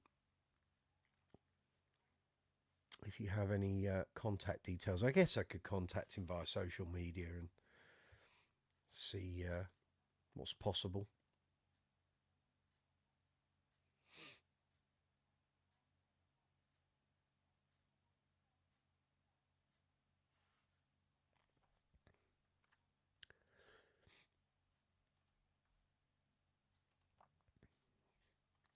So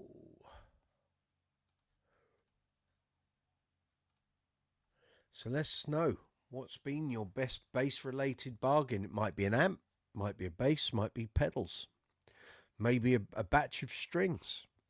Maybe you got something that was discontinued and the shop or a distributor just wanted to get it sold and clear the decks. Let me know. I know I got a load of cheap Rotor Sound super wound, the old Mark King ones, 303s or 606s. Might be 606. The ones in the greeny blue packets.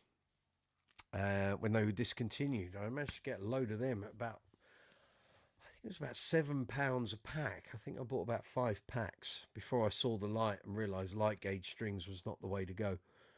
That was in 1990. And I actually asked Jason Howe at Rotor Sound when we did a feature on them about 8 years ago. I said, what happened with Superwound? And he kept dodging the question. I came out with it. I just said, why are you dodging the question? What was the big deal with Superwound? Why did they stop? What was... And it had something to do with family, because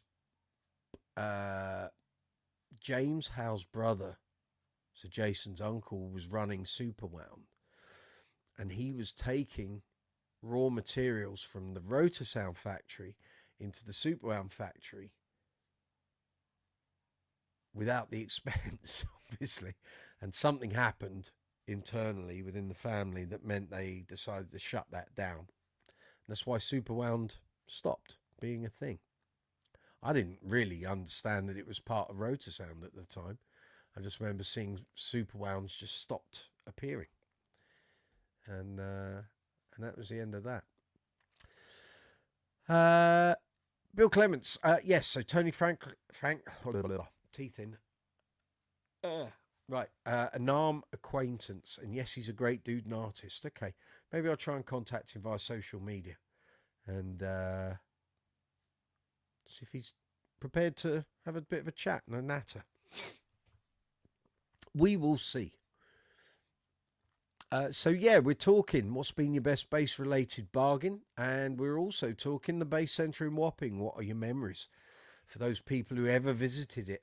It's well, it's 20 years odd since the Wapping Bass Centre ended, closed its doors for the final time, and it moved to Liverpool Street.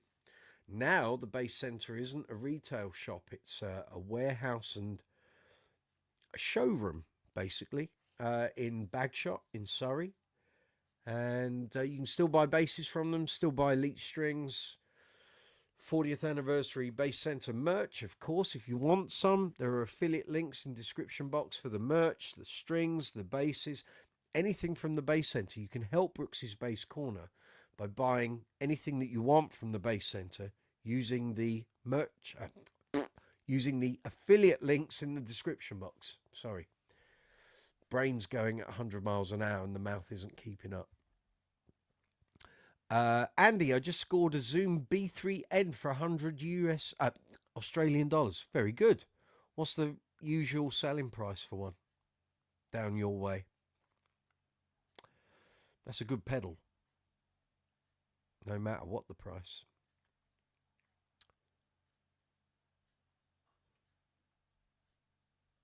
All good stuff. Zoom stuff's usually pretty good across the board. When it first came out, it was quite groundbreaking. Everyone suddenly started using it, but it was a bit flimsy, a bit plasticky. I haven't used any for a while. The only thing I've got of Zoom is the Q2N camera. Again, a bit plasticky, but it does the job. Sadly for me, I bought the model before the 4K version came out, so I'm stuck with the old version, but it's fine for doing B-roll stuff if I'm doing workshop videos. Talking of which, there will be a whole new load of workshop videos probably starting next week sometime. I'll get in there. I've got a whole bunch of basses need work on and lots of restringing to do, and while I'm doing all of that, I can do all the setups and the fettling that's required. So at the moment, I haven't been using the white GB Rumor. I haven't been using the Lembic Persuader. That needs a clean up and new strings and a bit of a setup. The Kingfisher Blue GB needs restringing. The Music Man has been fixed by John East. He's been doing a service on the circuit. Got a message from him today to say that's all ready.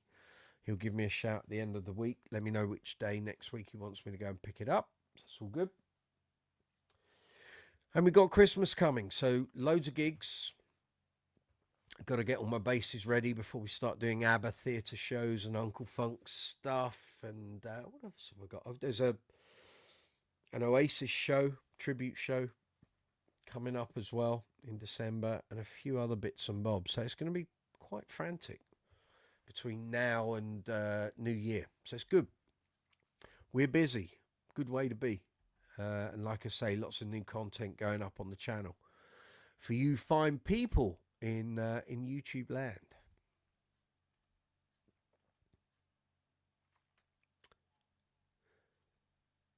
So if you've got any questions, anything to do with bass guitars, bass amps, bass effects, anything you want to know, if I can help, very happy to do so. That's what I'm here for.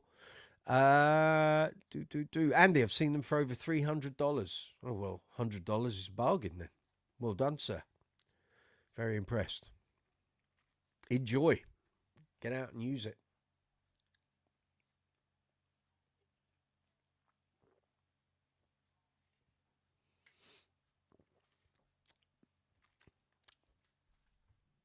I know lots of people not rave about them, but use them. Talk highly of them. So, well done.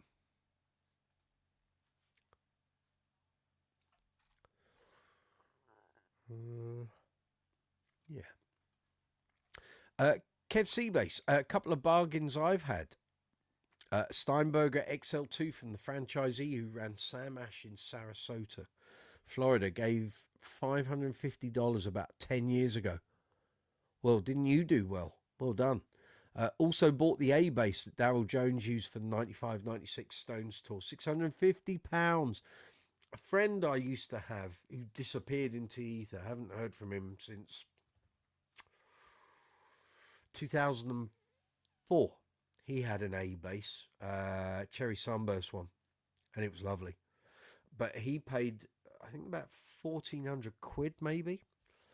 And I didn't see where that 1,400 quid went. It was nice. It was very nice, but I just couldn't see where it went. And Daryl Jones clearly thinks his Lakelands are better, because I've not seen him use an A bass for quite a while.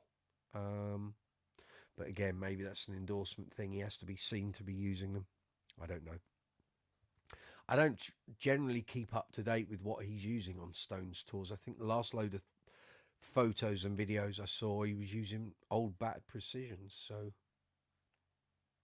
and who am I to suggest that what he uses isn't the right thing? But a fine player, no less. Stacey's back on the emojis. Excellent. Good stuff. You keep that up. So I'll say it again. Got to ram this one home. If you are enjoying the video, and in fact any video here on the channel, you can really help by giving the videos thumbs ups, comments, shares.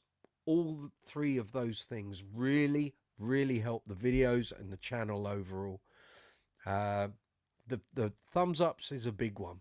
Like I say, all the live chats, we get a couple of hundred views. Some of them get over 1,000 views, but I don't get more than about 35 to 40 thumbs up on a good week.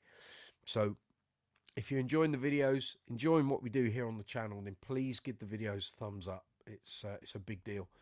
Marcus Miller is using an A bass. Is he? I have not seen that. Okay.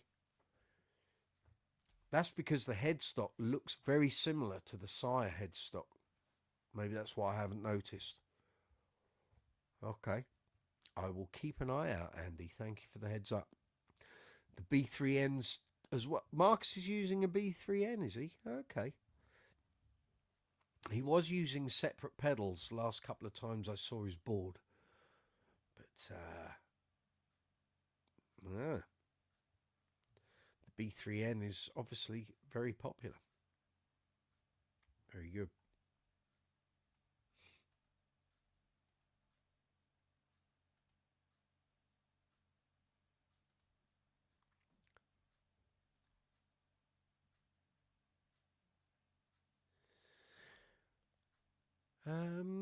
Yeah. So we got another couple of weeks before we get towards Christmas. I think there's is it 6, maybe 7 live chats left. Let me just check here in the diary. Where are we? Tuesday. We got 1, 2, 3, 4, 5. We've got 5 more live chats. Wow, before Christmas. I thought we had a few more. Okay, 1, 2, 3, 4, 5. Yeah. 5 after tonight. Well, where did that time go? Well, thank you very much, everyone, for sticking by since we came back in July. That's great. You had a good run. I remember start of last year and asking people, oh, I think I might do live chats 1 a week. And lots of people went, oh, no.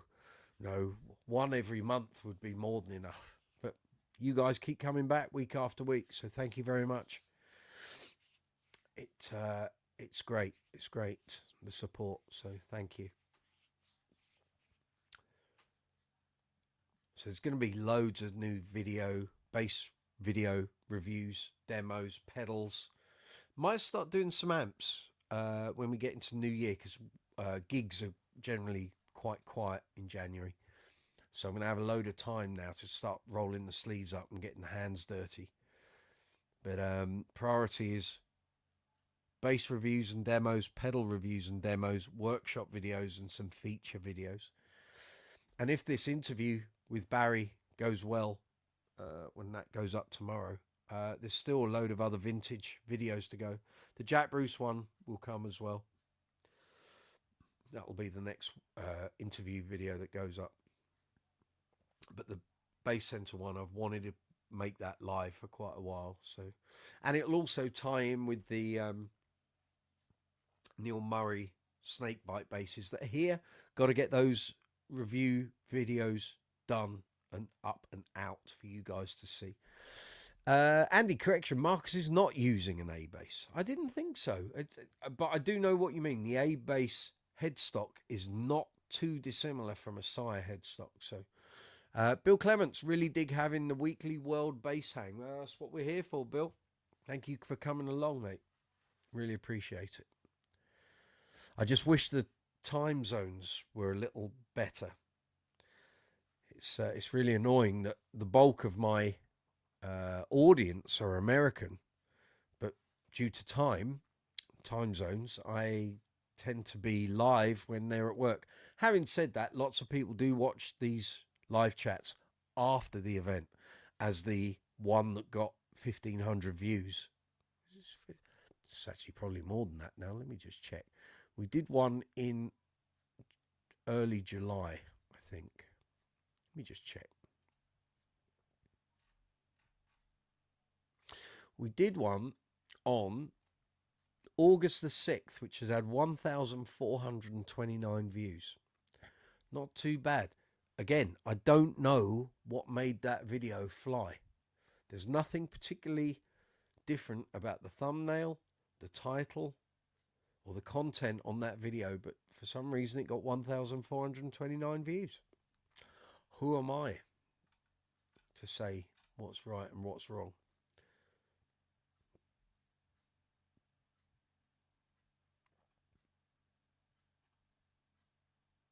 But I'll take it.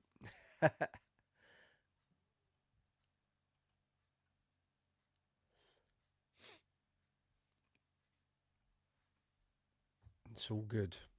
It's all good.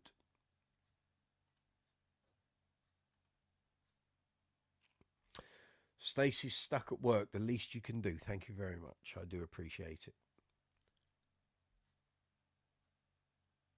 So we're coming up. It's 10:25 here in London town. Let's see how we're doing viewers-wise. We've got 13 viewers at the moment, which is fab. Thank you very much to the 122 views we've had so far.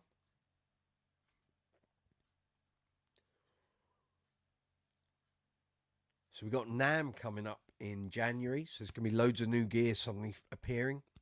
Let me know if there's anything you've got your eye on. If you know of something coming out that's that you're very interested in, let me know. If I can try and get hold of one, either for review or demo, I will.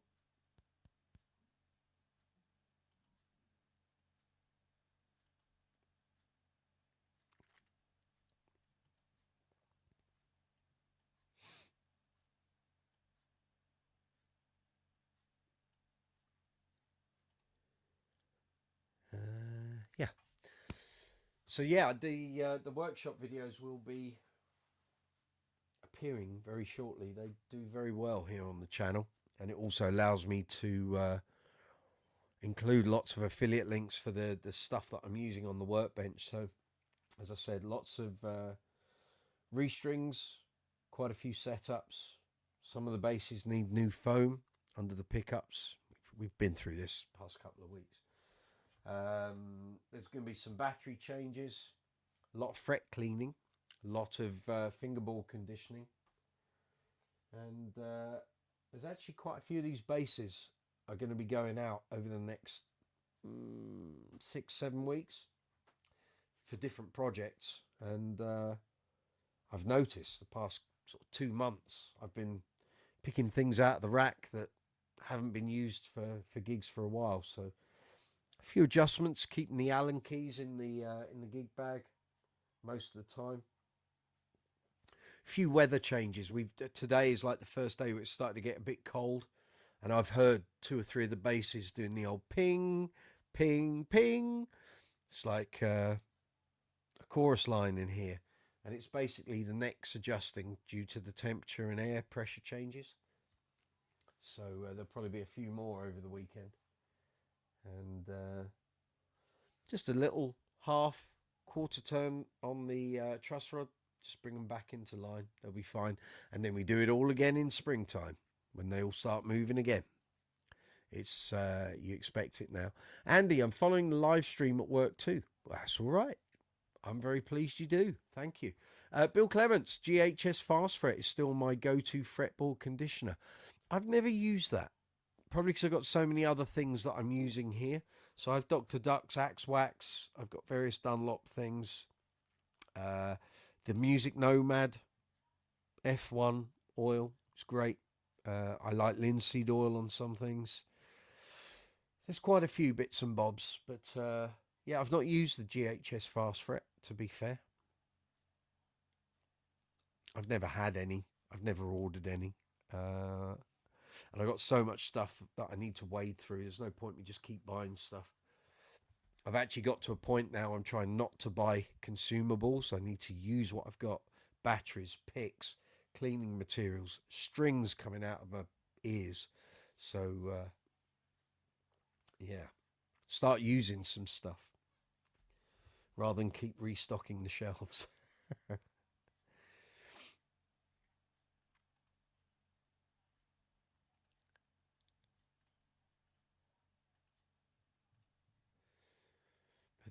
yeah. And with Black Friday coming up, you never know what you might find, you know, what might go on discount. But keep an eye on the channel, gang, because if, like I say, if Amazon or any of the other retailers that I'm affiliated to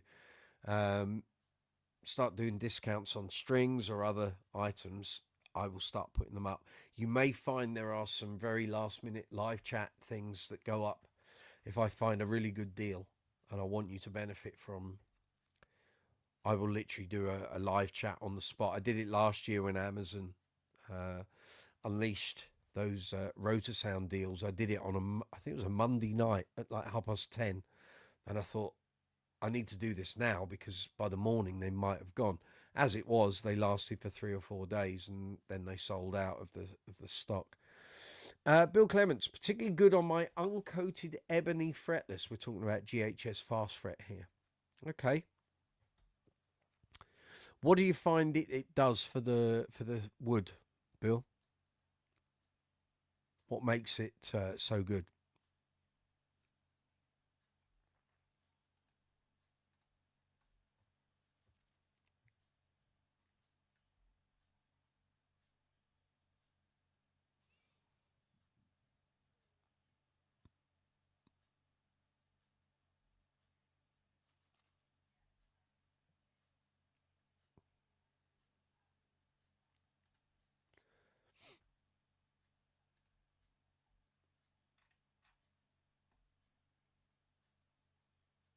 You find it rehydrates and makes the grain really pop. Okay, I'll have a look, see what the ingredients, what the components are of it, and then compare it with the things I use, and we'll see if they're similar or different, or what makes it unique in terms of what it does. I will check it out.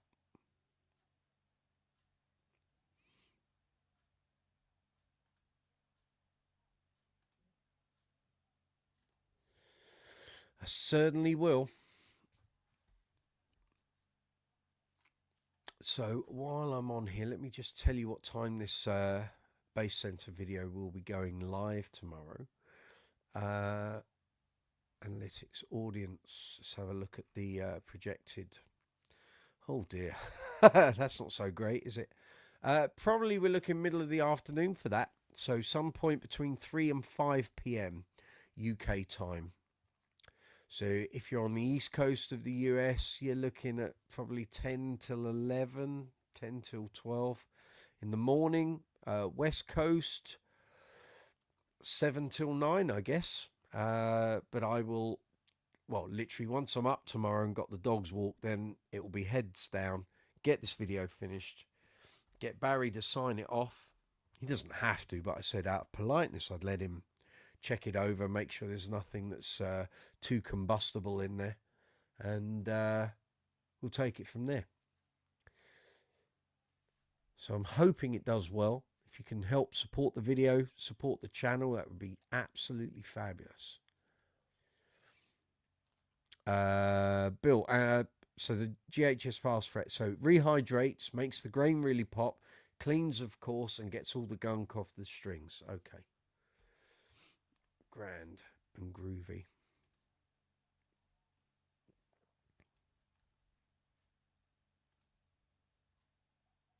Strings and fretboard in one step.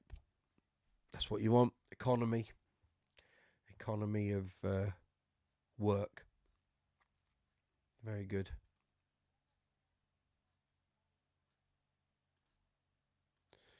Excellent.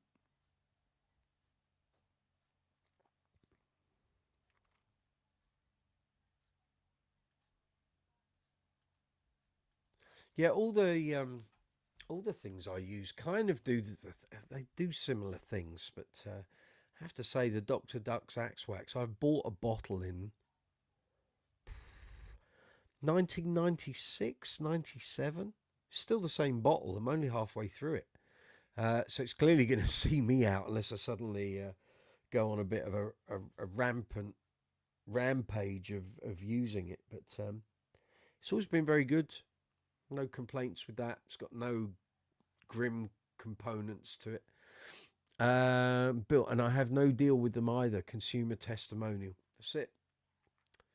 Same with the Dr. Duck's Axe Wax. I have no deal with them. I have no interaction with the company that produces it. It's just good stuff.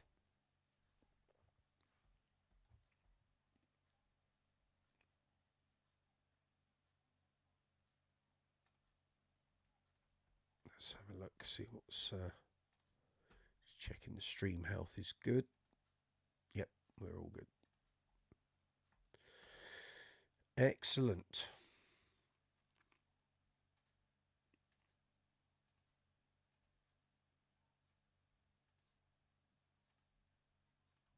So have you got any questions regarding basses, bass amps, bass effects, bass accessories, strings, gig bags, bass players, pedal boards, any of that sort of stuff? If you want some help, maybe your gear's not working as it should. If you need some help or advice, maybe some purchasing advice, maybe you're looking at some new gear, ask me if I can help. Very happy to do so. It's what I'm here for. Bill Clements, for 6 basses I can get by with one a year. You mean one thing of the fast fret? Okay.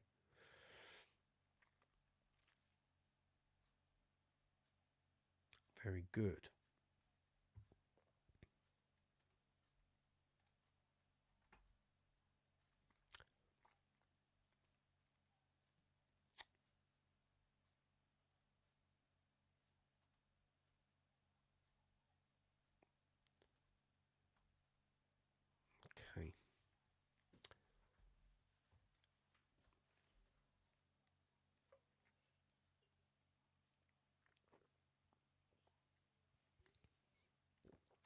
Right, it's coming up to 20 to 11 here in London town, here in the UK.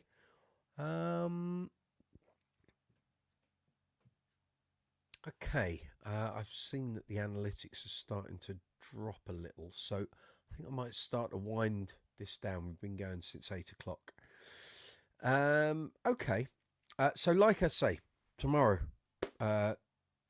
Barry Morehouse from the Base Centre interview from 2016, that will be going live. So you will see it. If you're subscribed to the channel, you'll get notifications when that's ready to go. Please leave comments, give it thumbs ups. Feel free to share it on social media. Let me know what you think. Send me any messages you wish to do so, and I'll respond to those.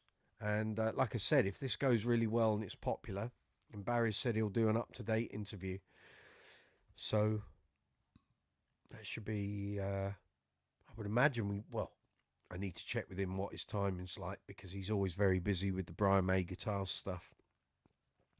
But yeah, I'll try and time down to a day and a time and do that interview. But on that note, I'm going to say thank you very much, everyone, for getting involved tonight. It's been a blast. Good to see you all. Thank you for all the messages, all the comments, all the views, all the likes, all the shares. Very much appreciated.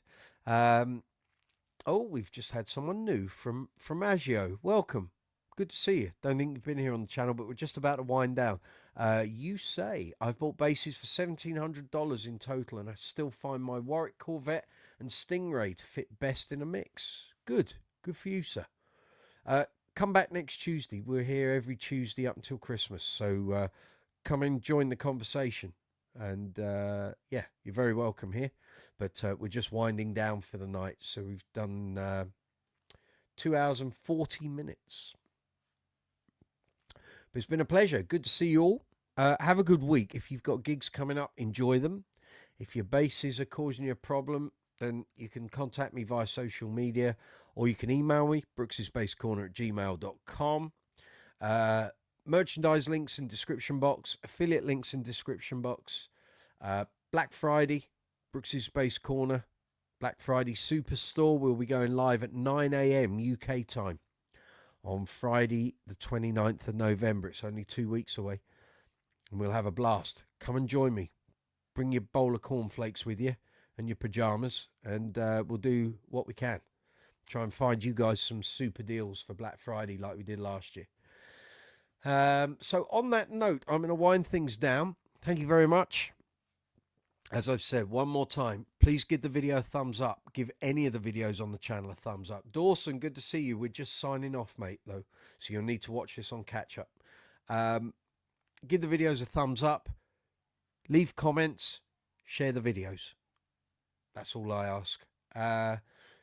If you need me for anything, you can email or social media, or you can contact me via the videos. Just leave a comment. As soon as I get a notification from YouTube, I'll respond back. On that note, we're going to love you and leave you. Take care. Have a great week. Hope you enjoy the video tomorrow, and I hope you enjoy the next couple of videos that are coming as well. So there'll be one tomorrow, probably one Thursday. If I really get my skates on, you might get one on Friday as well. And then we're into next week, so I don't tend to put videos up at the weekend.